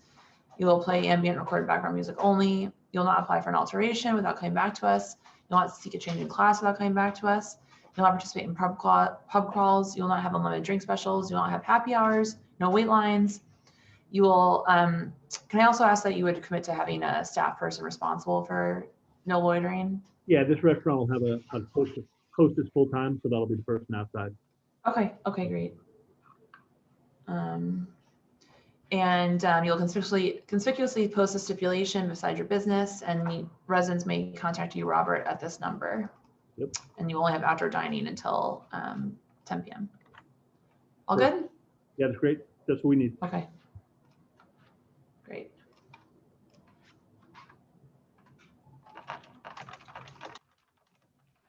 Okay. Any questions from the committee?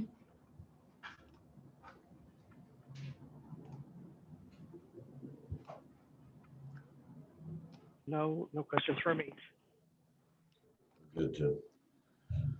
Okay. All right. Moving to a vote.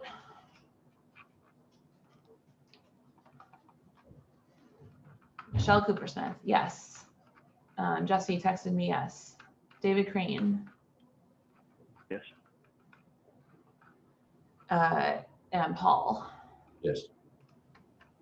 Thank you. And if anyone needs me, I'm realizing, I hope that this doesn't, there's no open meeting situations, so I can show you the text with Jesse if you need to.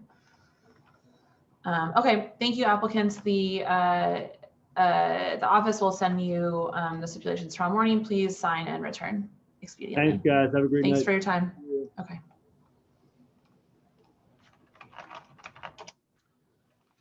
All right, are the applicants for Tzarevna here? Tzarevna, number 20? Yes. Hi. Good evening. Yes, we're here. Hi. Okay.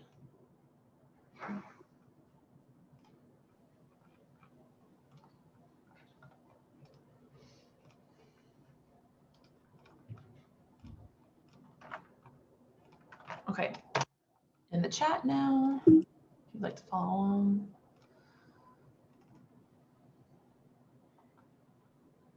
Okay.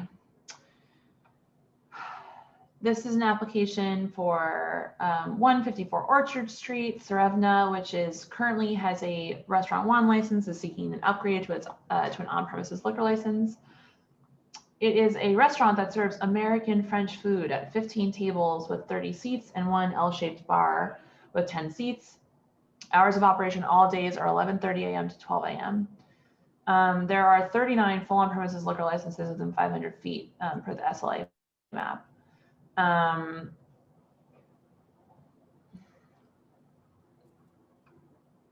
There are 0 commercial 301 noise complaints at this location with NYPD action necessary since 2018. Anything, applicants, anything else?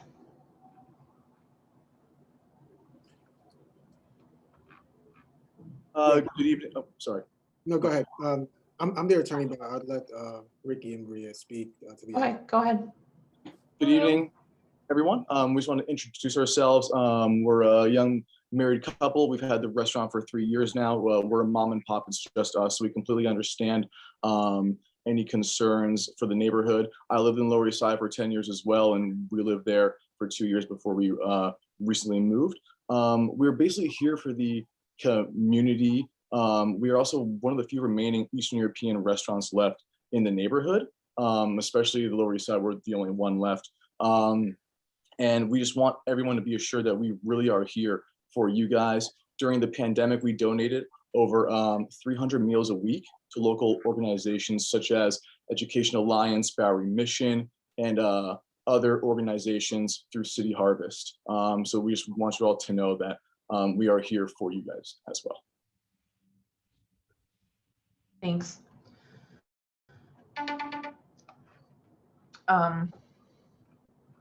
Okay. So I have American French. Should I put Eastern European? Yes.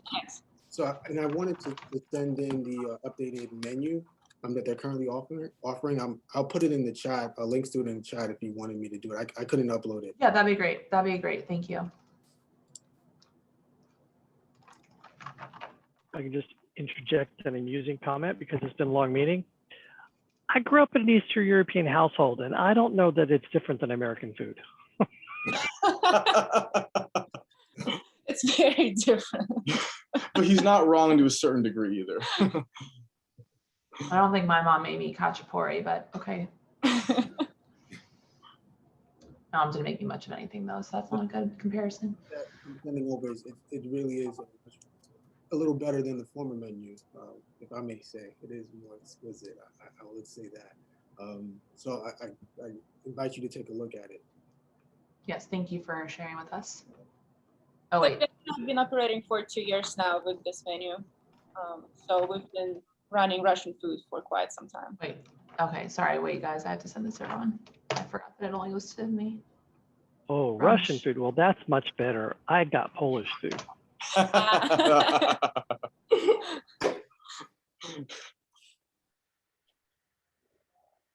David, do you have any questions for them besides that apparently you'd like to eat there? No, thank you. I mean, I would, but no questions. Okay.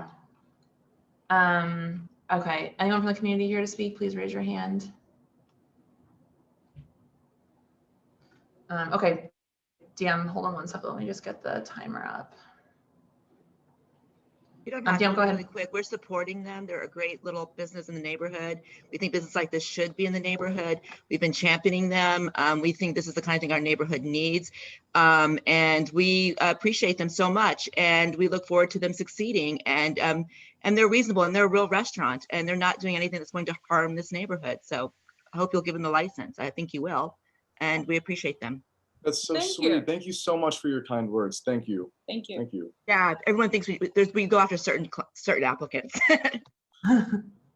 Thank you, DM. All right, well, I think that's it then. Anyone else from the committee have any questions?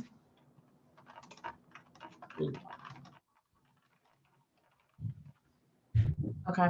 All right. Are you guys doing outdoor dining right now or planning to? We do have. Okay. Yeah.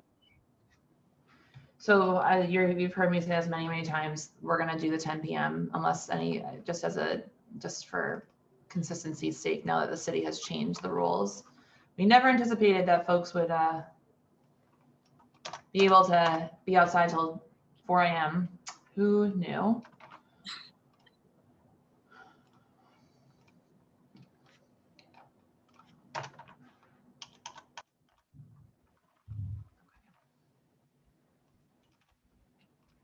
Okay, I'm just going to share the stipulations form so we can be all on the same page. This is the nice thing about Zoom.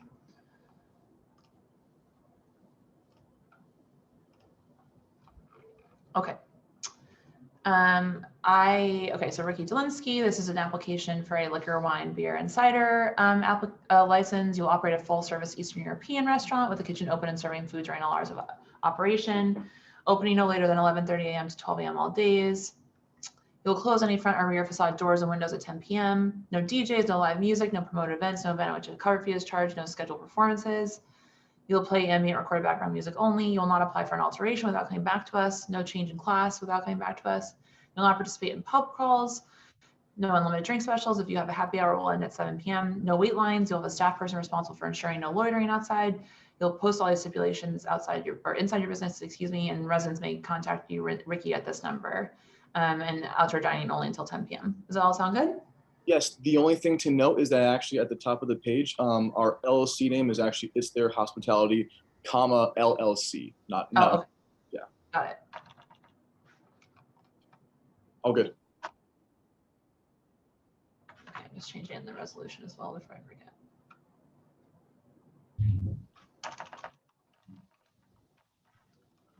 Okay, all right.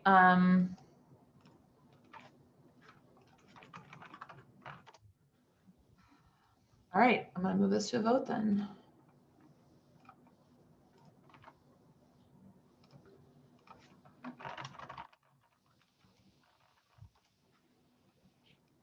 Yeah, my sheet.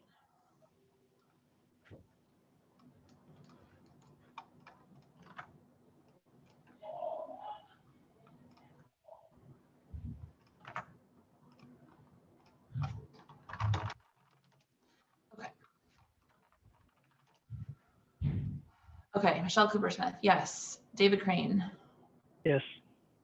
Paul Sierras, Yes. and Jesse texted me, yes. Okay, thank you guys.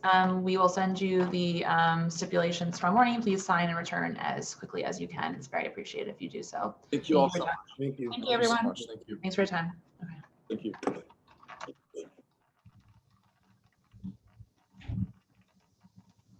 Okay, are the applicants for 161 Ludlow Street here? Yes, Ravi Sharma for the applicant. Okay, Yes, hi, Mark Osborne. okay, hi guys. All right, let's pull up the application. So again.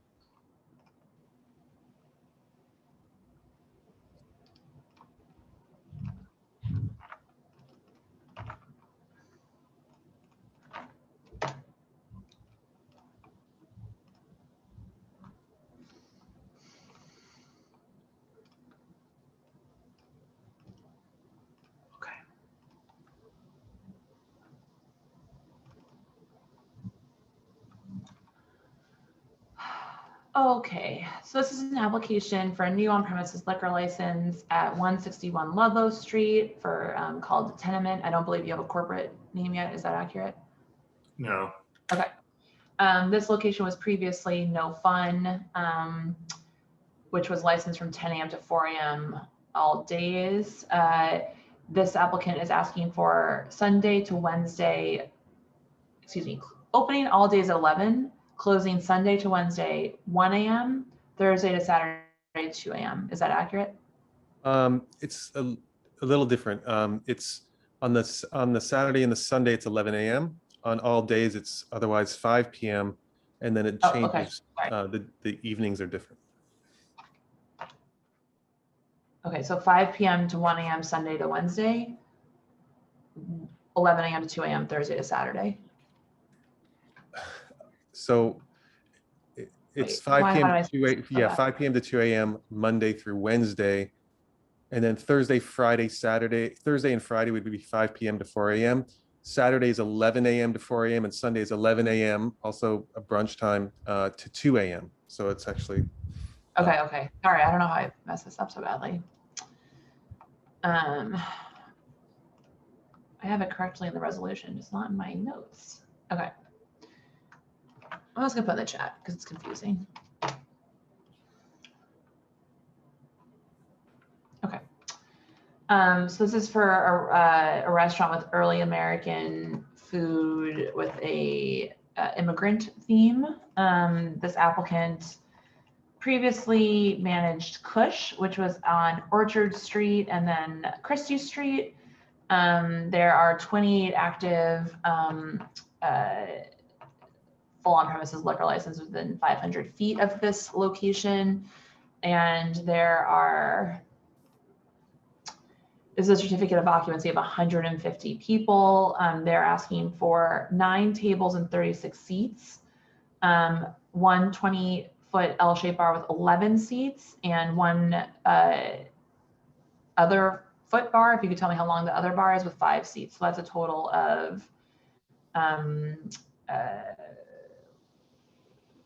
50 seats. That's, sorry, I'm really not good at math. That's not a bar. The side rail is just a side rail. Oh, so like a seating, like a seat rail? Yeah, that's just on the diagram. Seating. Okay. Do you know how long it is? Stool seating. We haven't built that yet. Okay. We might put high tables there as well. Okay. Or high tables.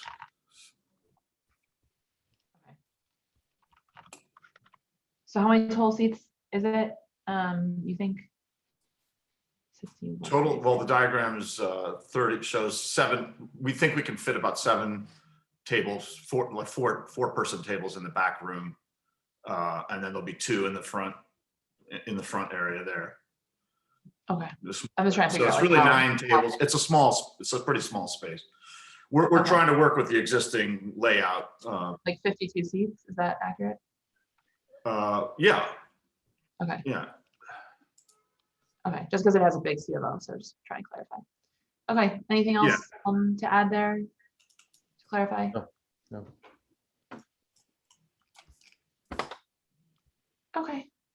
Yeah, 52. Okay, so can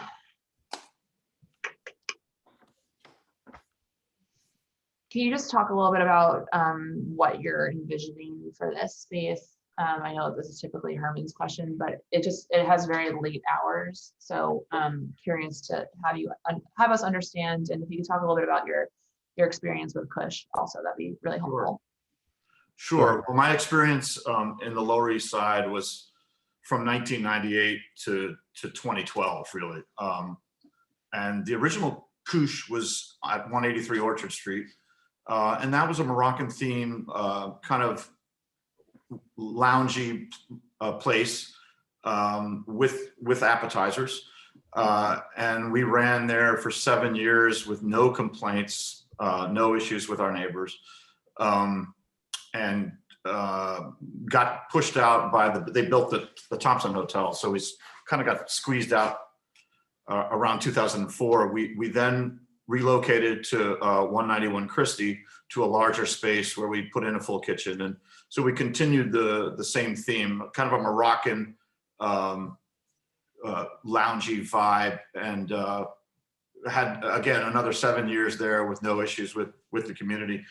We were good neighbors. I actually raised my kids during those years. They went to the neighborhood school, Tompkins Square Middle School, Bard High School. We did a lot of events for those fundraisers. We participated in all the PTA stuff for those. And after that, I did 10 years in Brooklyn. I've been, for the last 10 years, been owning and operating a couple of bed and breakfasts out in Brooklyn. And so this is kind of a return back to the neighborhood. And the vibe is kind of a tribute to the old history of the Lower East Side, the 1890s. This is kind of going to be an 1890s bistro vibe, where that's the tenement, kind of the tenement theme comes in. So to be all low lighting, a lot of the original details of the room, which are still there, the tin ceiling, the original hardwood floor. And we're going to work with some of the existing layout stuff, but we're going to redecorate it, reinvent it. And the food vibe is kind of Eastern European, primarily German, Jewish, a little bit of Irish. It's basically like a salute to the early period in the 1890s in the Lower East Side. And we do kind of want to have a late night vibe. We do want to sort of offer late night food, which is pretty scarce on the Lower East Side. You have kind of the spirit of like Odeon in Tribeca or Express in Gramercy. There's nothing really offer late night food. No one's really doing it, in a kind of bistro setting. Not too upscale, like Beauty and Essex is kind of on the higher end, so a little more moderate, down to earth. And that's pretty much it. Okay, thank you. I'll just say that we did get, I know you're at the end of the agenda, but early on in the night, there were many people signing in opposition to this. And we did receive some emails also in opposition or in concern, I guess, about, are you aware of the history with No Fun? Vaguely, yes.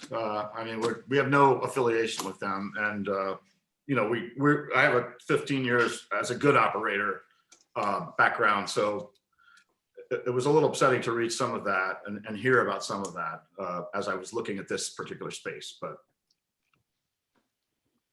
okay. Anyone from the committee have any questions?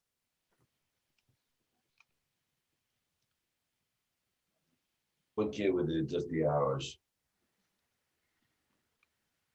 Say it again, Paul? I said I'm okay with it, just the hours. Just if it's scaled down just a little bit, I'm okay with it. I don't know what David thinks. Okay. Yeah, David, any feelings? I was going to say something similar. Okay. These are late hours. These are not restaurant hours. Restaurants turn into bars. They can even be worse if they go too late. Okay. And I'll just say that if we're going to go ahead with this, I did receive some specific feedback about what we could address also, including similar to what we did with the Ainsley about making sure that there's soundproofing anywhere that there's deficiencies, and working with the sound engineer on committing to work on a sound engineer on that, and ensuring that no sound is audible in any surrounding residences, because this is a residential building. So just as a heads up.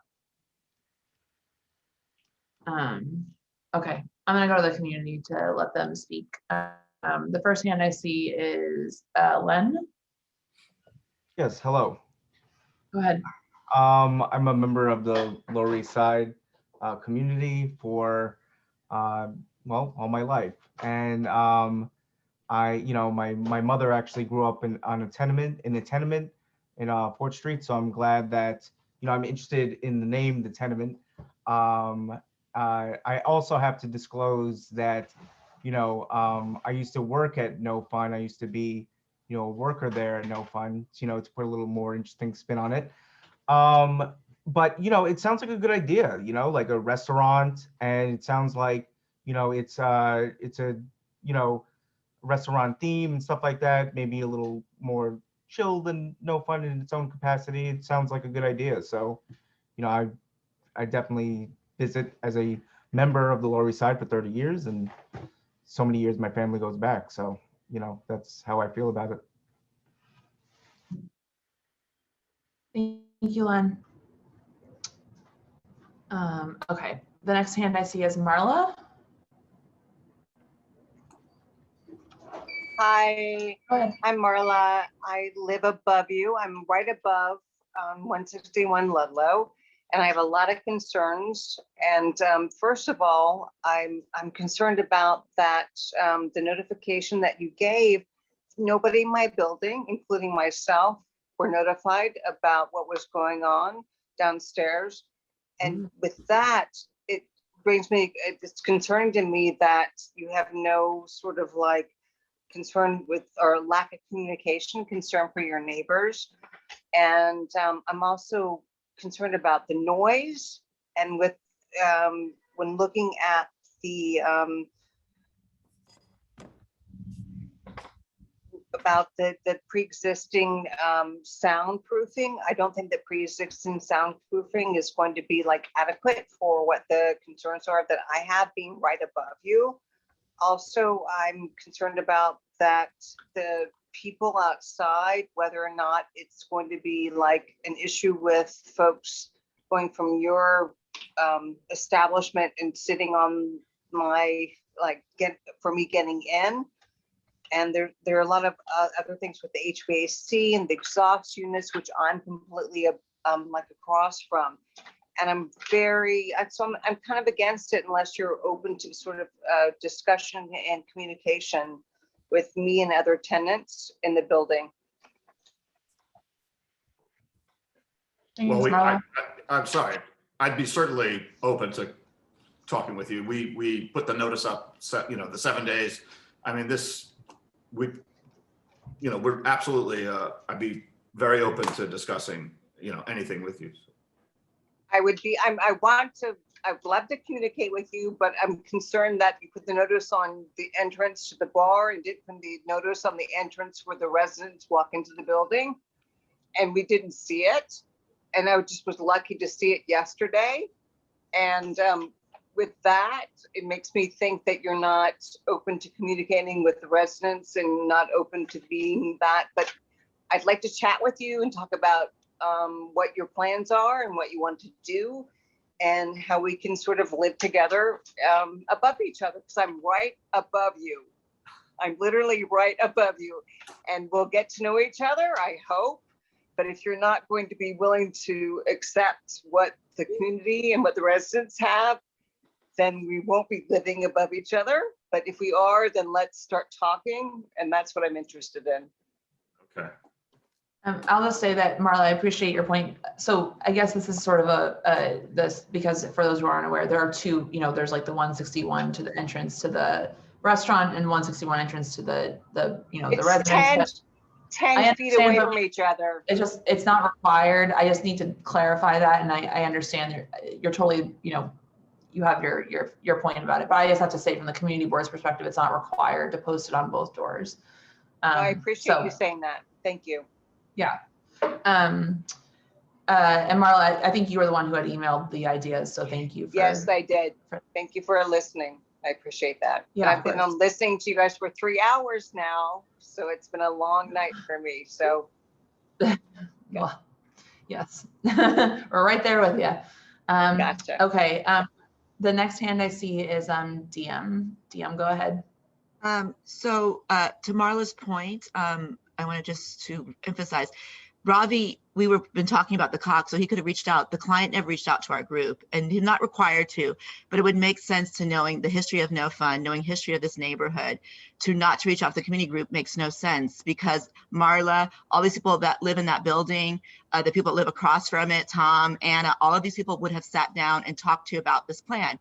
The way this plan comes across at 4 a.m. does not sound like a very good plan. We talked earlier about the history of a premises. You are entering one of the most notoriously bad places on the Lower East Side. They almost lost their license. By the skin of their teeth, they got to keep it, on a technicality almost. So I'm just saying to you that it would have been, which we would hope you would think about, is to sit down and talk with the neighborhood and come back, because you want 4 a.m., you want all of these things that kind of don't make sense. On your notification to the SLA, you mentioned a jazz trio, but that's not in your other. We're very confused. There's no clear. So, and the applicants that are your partners and stuff have a long history in the nightlife industry. So what we're afraid of, what No Fun was supposed to be, what's supposed to be a restaurant, it was a bait and switch. You want security outside. That's a little alarming to me. That looks like people checking, for IDs. That sounds exactly what No Fun did. That's a nightclub, waiting lines. All of these things are red flags. And we feel strongly that the best thing you could do is sit down with the community and actually talk. And Ravi knows how to reach me. He knows me very well. We have lots of emails together all the time. So it just is a little odd that you didn't come to we're the community group here, and we talk to these residents every day. There's many of us in the group. So that's a little bit alarming to us. And we would hope that you would think about that. If you're going to come into a bad neighborhood, you want support, then you should come and let us know what you're doing, and let us answer some of the questions that we have about this application. So I'd hope you would think about that.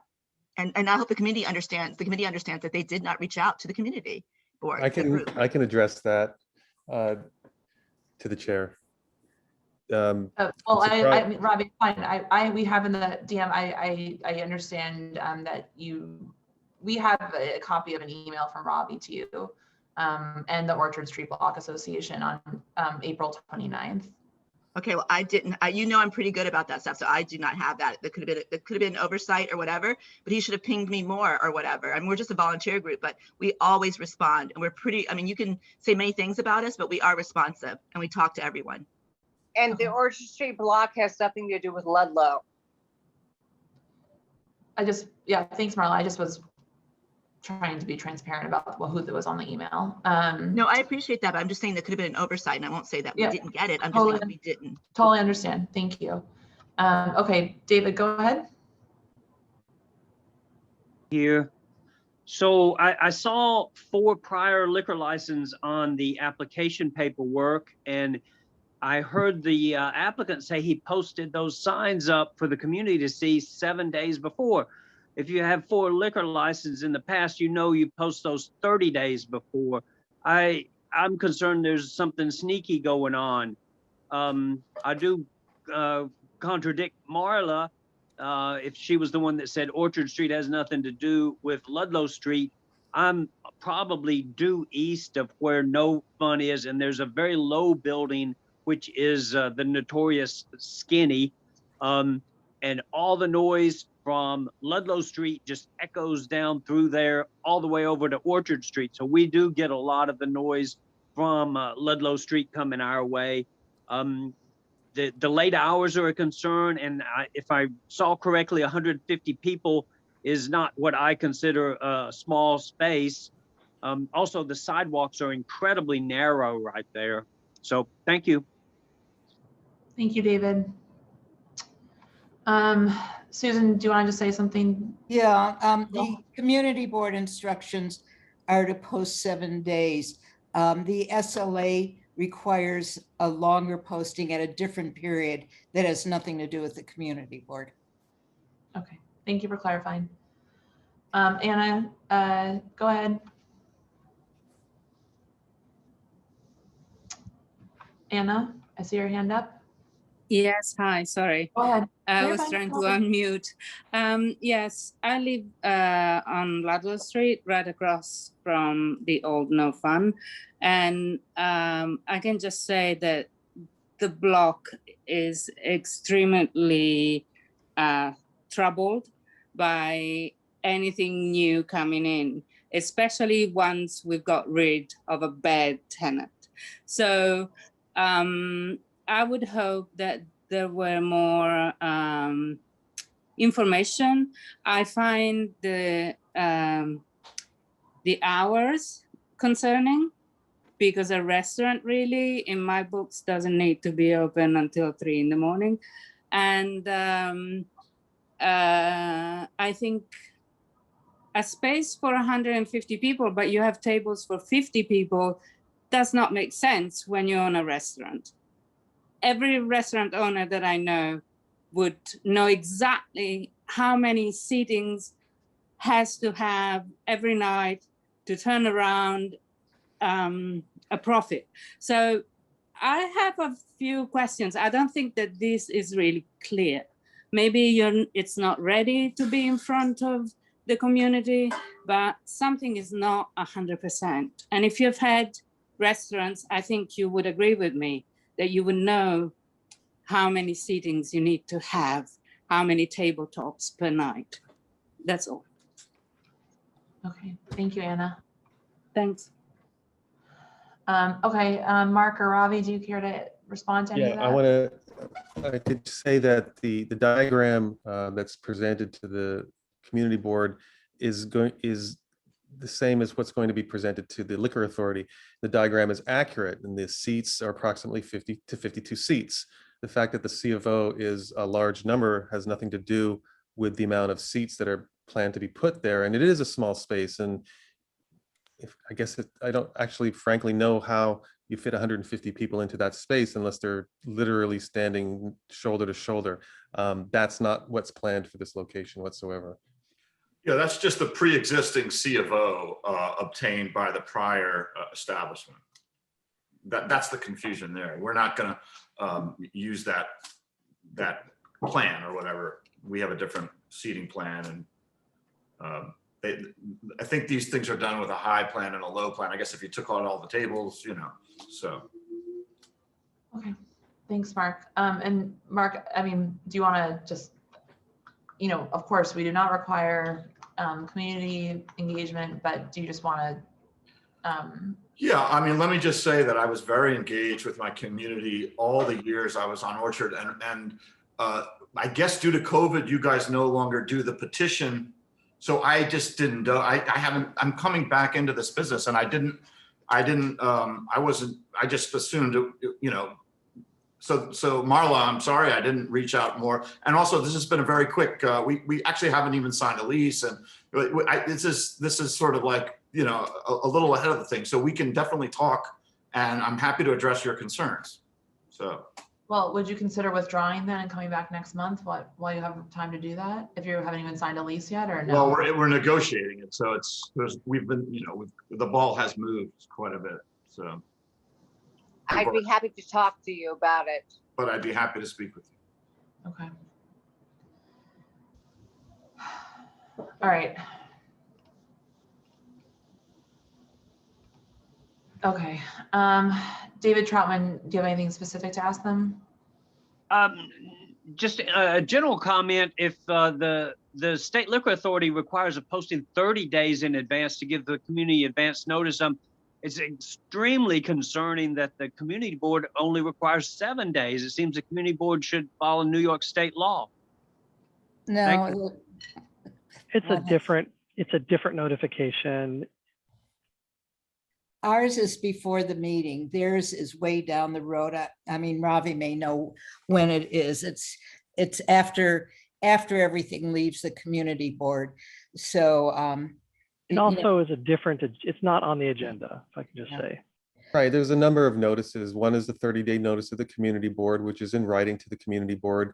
Then the community board asks for posting 7 days in advance. And then after an application is actually filed to the liquor authority, the applicants for a liquor license are required to post a notice on their door saying that they're in application with the liquor authority, so that residents can then reach out to the liquor authority directly. Those are 3 separate notices. right, but it's too late as far as the community board at that point. Okay. Michelle, can I give one suggestion based on, so in several past licenses where we've had someone living directly above that have experienced sound, you know, we've asked the applicant to have a sound engineer come and make sure, you know, work with the resident to make sure there's no sound audible in the apartment above. Yeah. We'd be happy to do that. Yeah, I've worked with plenty of applicants who have done that exactly, and I don't think that's going to be a problem here. And you know, it is important to note, I believe the prior establishment was strictly a bar, if I'm not mistaken. This is a restaurant with background music only, no DJs, all of the rest. And as far as the indication regarding music, in the original notice to the community board, not to the community board, I think music was checked off, but I know that I spoke with my client and learned that it was not a plan, but it was something that they thought maybe if they needed to some point. And I suggested that would really not be worthwhile, and that they really need to decide what they want to do now. And the decision was no music, no live music. So that's the way it's going to be, and there should be no confusion. Yeah, and to add to that, we've also decided there were some existing accordion windows that we're going to remove those and put a solid closed window, fully closed storefront. So that'll be a closed fixed facade. Yeah, so that can be updated as well. Okay. Right, but my concern was that saying that the pre-existing soundproofing was efficient. Yeah. It's not, doesn't meet my expectations, as well as there's right outside my window right here, there's like a skylight and everything. So I think to advise that the pre-existing soundproofing is adequate is not correct. I have another word for that, but I'll keep that to myself. So yes, it's the sound that's a concern of mine. Okay. Yeah, I've formulated some stipulations to address that. We can work on them if we decide to pass this. I appreciate that. Thank you very much. Yeah, of course. No, it's helpful to have constructive feedback from the community. So, David or Paul? With it, just, I don't agree with the hours, that's all. Okay. I would really love it if this applicant would go back, talk to Block Association and tenants, and come back with a, with a stronger proposal next month. I really would encourage the applicant to do that. Is there any possibility of that? I want to just ask a little bit more for clarification, because it seems that what we have here is a request for a sound check, especially as to the neighbor who lives upstairs, which is completely reasonable. That's not something that, in terms of a plan, if it's a difference between checking off a box that says we're not going to do soundproofing because we believe the soundproofing is adequate, to switching the box to check it off to say we're going to soundproof as necessary after consultation with the immediate neighbors, we can check that box for you right now. I think that's correct, right, Mark? Yeah, absolutely. And we're not going to be we're putting in a residential scale sound system. We're not putting in a real sound system. They removed their sound system. So we're not, we're not going to have DJs. We're not going to have live music. We're going to have pretty much background music without large amplifications. So, but I'm happy to, as you said, I'm happy to get a sound engineer and test any sound issues to your apartment if it should arise. What we usually ask for is no audible sound in the apartment, and as long as there's no audible sound, that should do it. Yeah, I mean, I believe the DEP has a tester, and it's we don't go by the DEP. We go by no audible sound. And being above you, it's not. Do you mind just raising your hand? David from the committee has a question. So David, go ahead. It's not just the sound. It's the 3 a.m. or it's the closing hours, and there are no doubt other issues. It would be good to discuss with the Block Association. Changing our rules.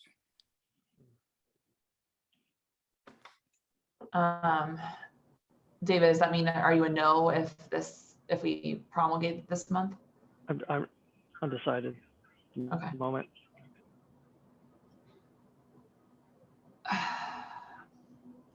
All right, well, we've got to discuss we've got to discuss it now. I think we're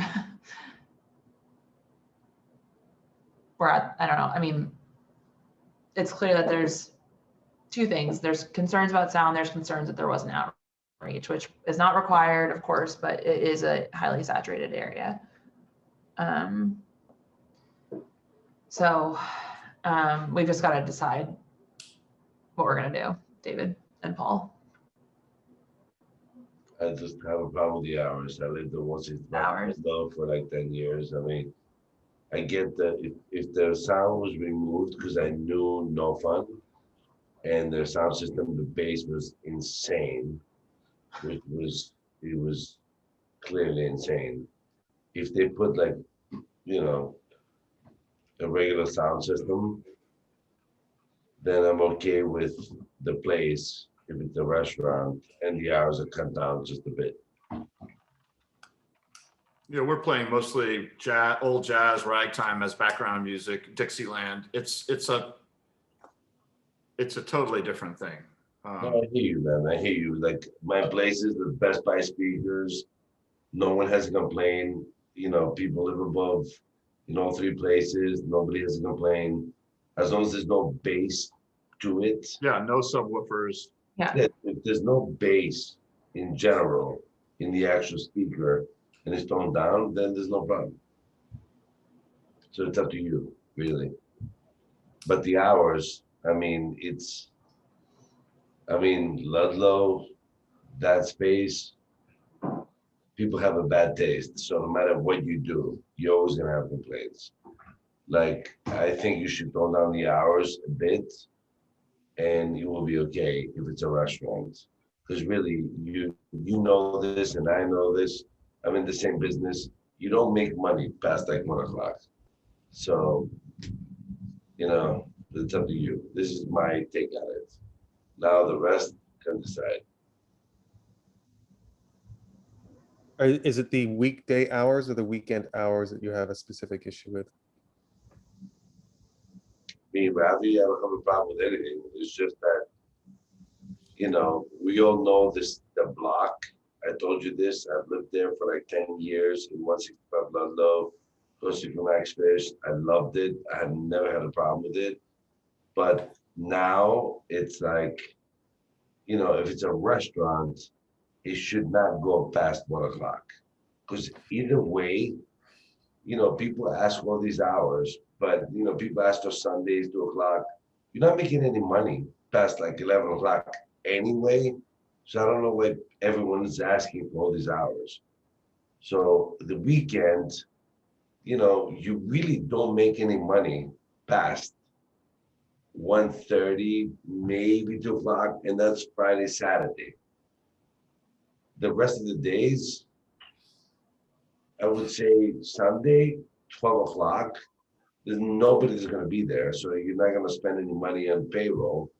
Same thing with Monday, Tuesday, then maybe Wednesday, you go a little further, and then Friday, Saturday. But the rest of the nights, it's redundant. So that's my take on it, again, as a business owner.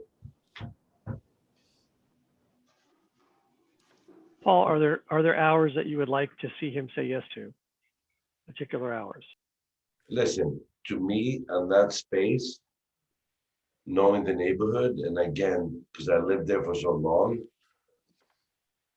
I would say, you know, Sunday through Wednesday, I would like to see maximum 12, 12:30, maybe 1, and Friday, Saturday 2, and that's it.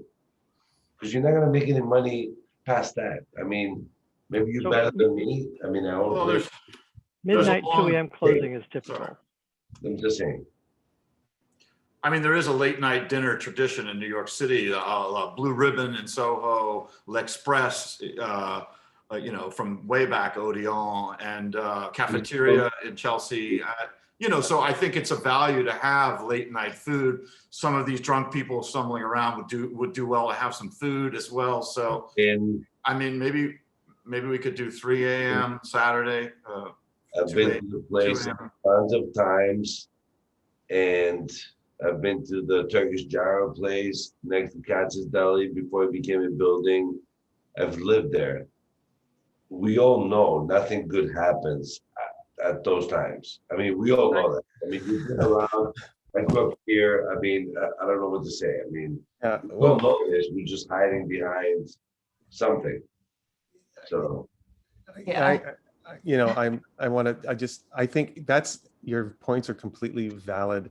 And the truth is that the majority of restaurants would not do business past normal hours like 1 a.m. But the reality is that I know I'm a resident of the city and was a longtime resident of the East Village, no longer anymore.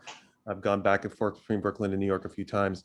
I truly personally relish the late night dining experience, and Blue Ribbon at 4 o'clock in the morning, not so much recently, certainly not in the last few years, but as always was welcome. And I think there is space for late night dining, and usually the late night dining that does well is not just your pizza place or your gyro place that we know about in the Lower East Side, but a dining experience that is somewhere a large step up. And this location with its menu, with a theme, seems to cater to just exactly that type of late night diner that wants something a little bit more than a slice of pizza and will actually go out and eat late. And there's also people that work in the industry that finish at 1 o'clock that like to go out and eat.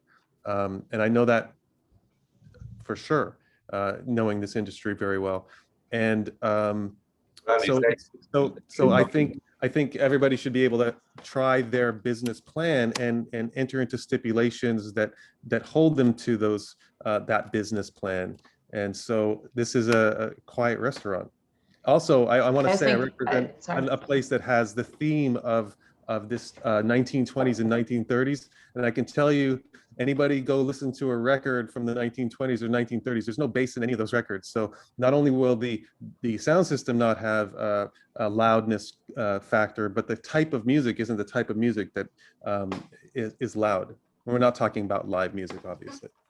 Robbie, is that you talking, by the way? Sorry? I can't see who's talking right now. Is that you? Oh, is my camera? My camera's on. I Oh, believe. sorry. I didn't see you. I agree with you. I'm 45. I still go out, you know, every single night, pandemic or not.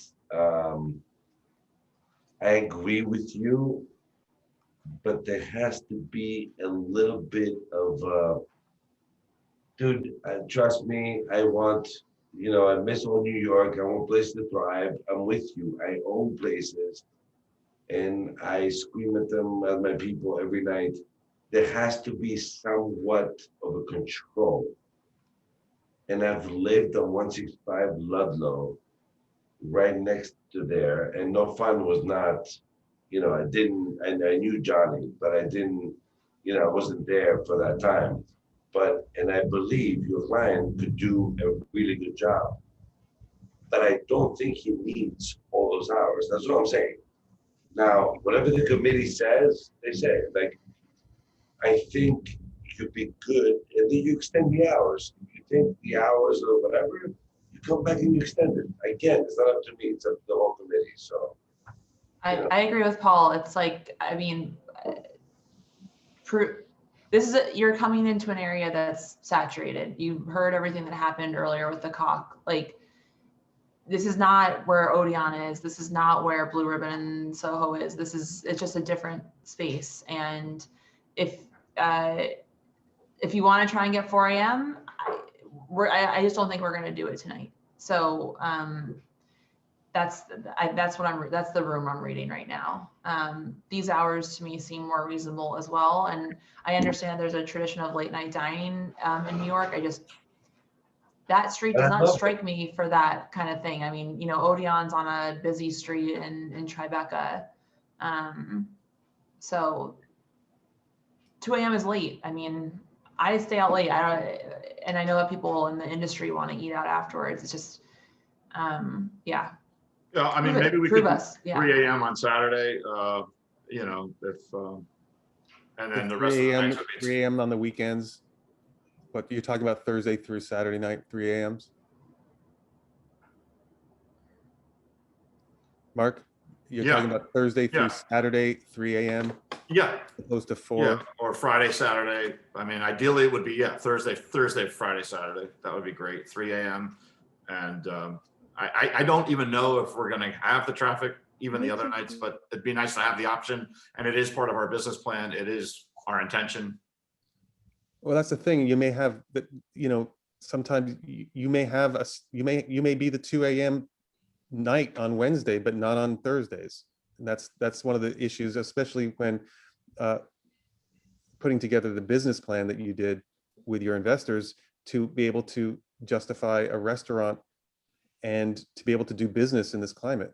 So that, you know, the hours are, you know, maybe they're hopeful, but as long as they're not operating in a way that's contrary to the stipulation that they're willing to sign with the board, I think that's what's really important, especially in regard to the noise issues and into obviously street crowding issues. It's not being operated as a 150 person establishment. It's a 50 seat establishment, which will have food at all operating hours. And if they can't sustain being open, then restaurant owners know that it's more expensive to stay open for 2 hours than it is to close. And you don't just do that. You don't hemorrhage that way. So I think these folks need an opportunity to have that Wednesday night that's 2 a.m.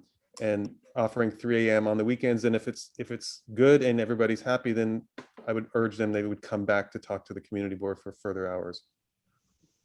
All right, David Crane, go ahead. Midnight, 2 a.m. is plenty.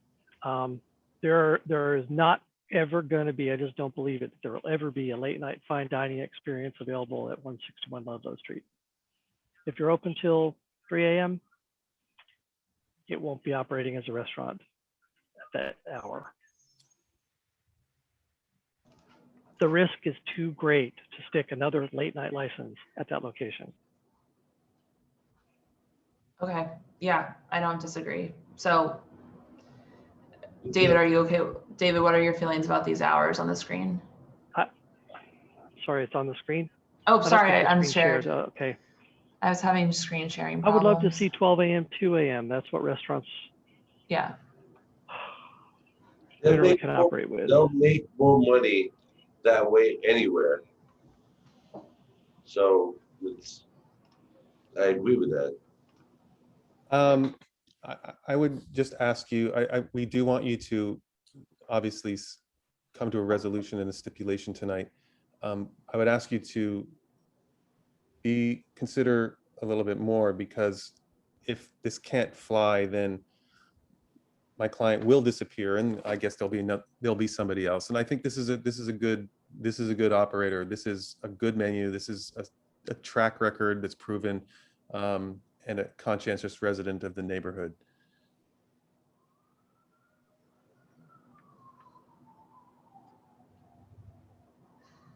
David, We have to be. your hand's up. Sorry, my hand is still up. I'm done talking. It's till the next time I talk. We have to appease, Michelle, we have to appease everyone. And I think as a business owner, I think those are the right hours. And they're gonna make more money with that than anything else in that specific area. Yeah, I mean, listen, we're an advisory opinion. This is our advisory opinion. This is us from the community knowing what's up. So I think this is where, I mean, I agree. David, Paul and I are in agreement here on the hours, so we're gonna stick to it. It's not on me, but can we hear what DM has to say? No. DM, do you have something specific to say? I just want to thank David Crane for being very reasonable and Paul about this. The hours still 2 a.m. are permissible. I'm just a little concerned. You have to ask yourself why they keep pushing for later hours, and it's not because they want to be a late night restaurant. This and the capacity of 150, just because they have the tables of 50 doesn't mean you can't stand around still in there. This is exactly what No Fin did to us. It was a bait and switch. They were supposed to be a restaurant too. Okay, Yeah, but thank you, they were idiots, so it's a different story. Okay. Okay, committee, I think we're sticking on this, yeah? Yeah. Okay. All right, so I added in here per our discussion about the music, consisting of recorded music with no subwoofers, and will ensure that sound from the premises is not audible in any of the surrounding residences, which will be arranged with a sound engineer. Susan, is that sufficient? Well, I would say, it is. I think I would just put the sound engineer earlier. Then we'll work with the sound engineer to ensure that sound is not audible in the apartment above. Or when you say surrounding residences, how many residences do we want them to check? Are there others? Someone across the street, yeah. I mean, generally you do it in the same building. And are there other apartments in the building that need to be checked? It should be the department directly above, if I recall the language we had before, but Susan's right. And, it's like, how can you verify that he did with the surrounding ones? Which are the surrounding ones? Apartments directly above. If you protected that apartment, the apartment above that is going to be fine. If its sound engineer has done it, as opposed to, If I might I'm not jump in, particularly sensitive to sound, for instance. I would specify which apartments in the building. Apartment I one wouldn't go apartment outside the 2. building. Okay. There are In two apartments 1 and 2. Yes, Two thank you apartments. very much.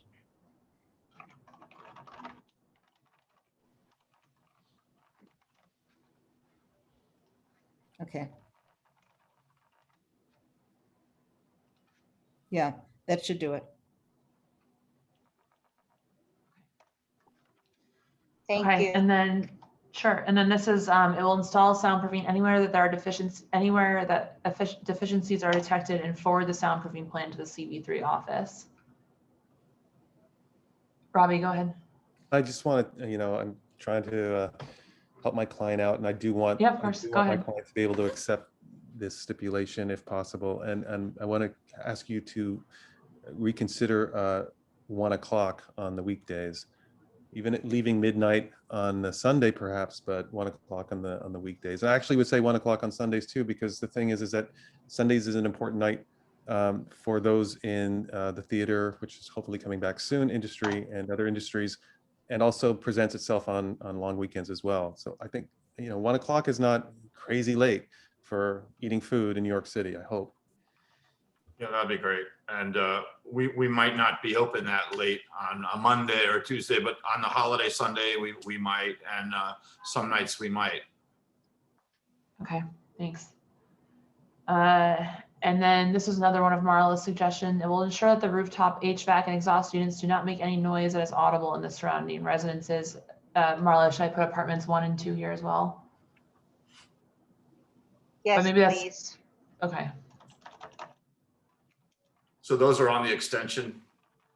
I'm right, like looking at it right now, I can see the HVAC That's right the in part of front the me. building that goes out the back. It's the extension. Yeah, I didn't Yeah. even know where they were. I've been trying to get that information, figure that information. No, I'm happy to meet you. And if I may jump in real quick, and I'd love for you guys to be below me, but I do have a question about like with the late night, and I do want you to be a restaurant. Are you a restaurant with a menu? Because I didn't see the menu or anything listed on the menu on the application. And it to be serving until 1 would be okay if you're really serving. But do we have an idea of what the menu is going to be and what you're planning to serve? Yeah, there is a menu. We did submit the menu, but it wasn't, I guess with the initial. We submitted a full menu, I think yesterday or Wednesday. I didn't see it, so maybe that I missed that. No, today. we have it. No. It was submitted directly to the community board. They didn't have it part of their original application. Okay. It's real food. Yeah, it's real food. Okay. Kasha vernishka, sausages, steak, brisket, Oh Wiener my schnitzel. gosh. No, I'm from Eastern European, so that's good for me. Okay. Yeah, they have to serve every time that they stay open. The entire duration that they stay open, they have to serve food. Yeah, that's in here. And then no crowds congregating in front of the residential entrance to 161 Ludlow Street. Yeah, my concern is that being that I'm 10 feet away from my entrance to the restaurant or bar entrance, is that if there is some, even on a regular basis, there are people that are like on my stoop and things like that. So I just want to make sure that if there is somebody watching the door at the bar/restaurant at Tenement, that they will take some consideration to those of us and make sure that none of their to-be patrons are like blocking my entrance or making it difficult or for me to enter or exit my apartment. Yep, thank you. Thank you. Okay. Okay, all right, committee.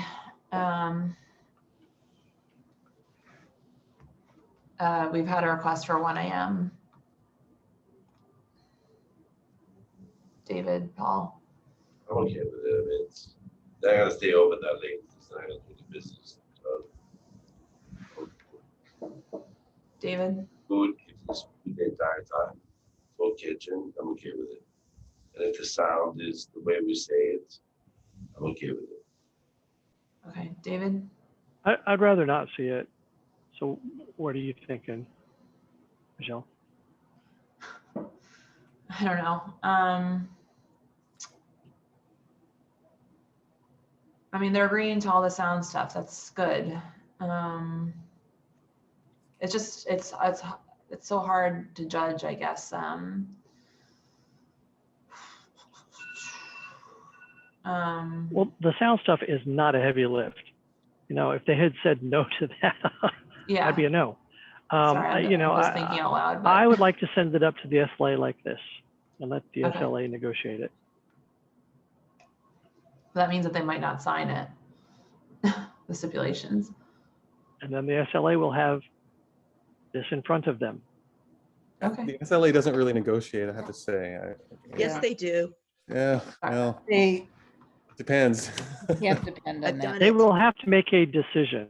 I mean, 1 a.m. is a realistic, like for a Thursday night, is a realistic time. You know, obviously a Monday and a Tuesday, maybe We have not. 2 a.m. on Thursdays for you. Don't negotiate yourself down. No, yeah.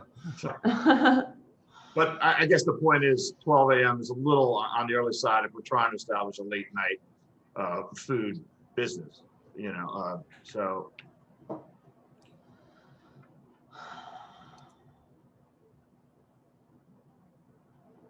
I think, I don't know. David, you're at 12 a.m., right? Paul, you're 1 a.m. 1 a.m. because it's like they're gonna close because it's not gonna make any money. That's a lot of days, and then they're gonna go back to that, and so I'm fine with it. And then it's gonna go back to like 2 a.m. Thursday, and that's, you know, every place is open past that time over there anyway. So I think it's gonna be okay with this operator. I think. Well, yeah, I mean, I'll have to bring it back to my investor group and like, you know, I don't know what the reaction is going to be. And I think 1 a.m. I could sell to them. Let's put it that way. You know, with the 1 a.m. and the 2 a.m. So with the sound constraints, you know, I think it's. It's okay if the front door is unlocked, or you want to leave the keys? It's fine, but let Mary stay here because I don't have any keys. The gates you can lock. You want Oh my gosh, you're making me make a decision at 10:30 at night.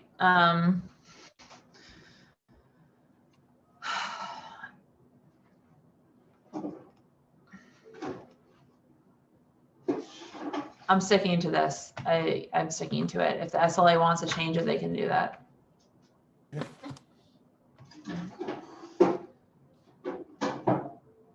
Okay. Committee, anything else?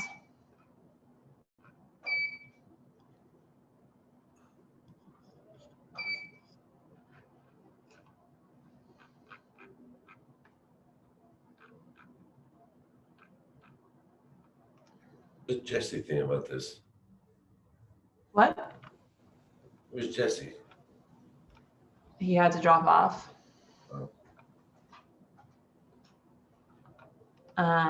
He is studying for something important. So, okay. All right, committee, anything else? Nope. Okay. So actually, this doesn't have a quorum, so we'll have to move it at the full board. But yeah. But you should vote now. Yeah, we'll vote. Yeah. Okay.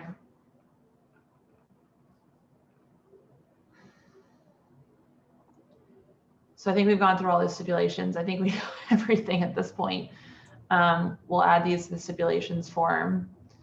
I understand. I mean, can I ask, would you, at the moment, are you planning to sign these stipulations? Yeah, I'm planning on it at the moment. Okay. Well, thank you. We appreciate it. Okay.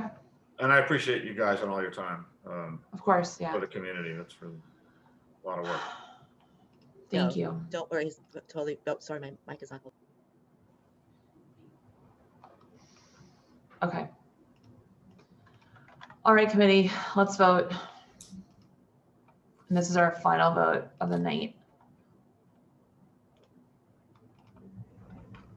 Michelle, yes. David? Yes. Paul? Yes. Okay. Thank you. Thank you for your time, all of you. Sorry, Ravi, you're here so long. All right. We appreciate everyone's time, all the residents, and we will see you next month. Thank you. Bye. Good night. Thanks a lot.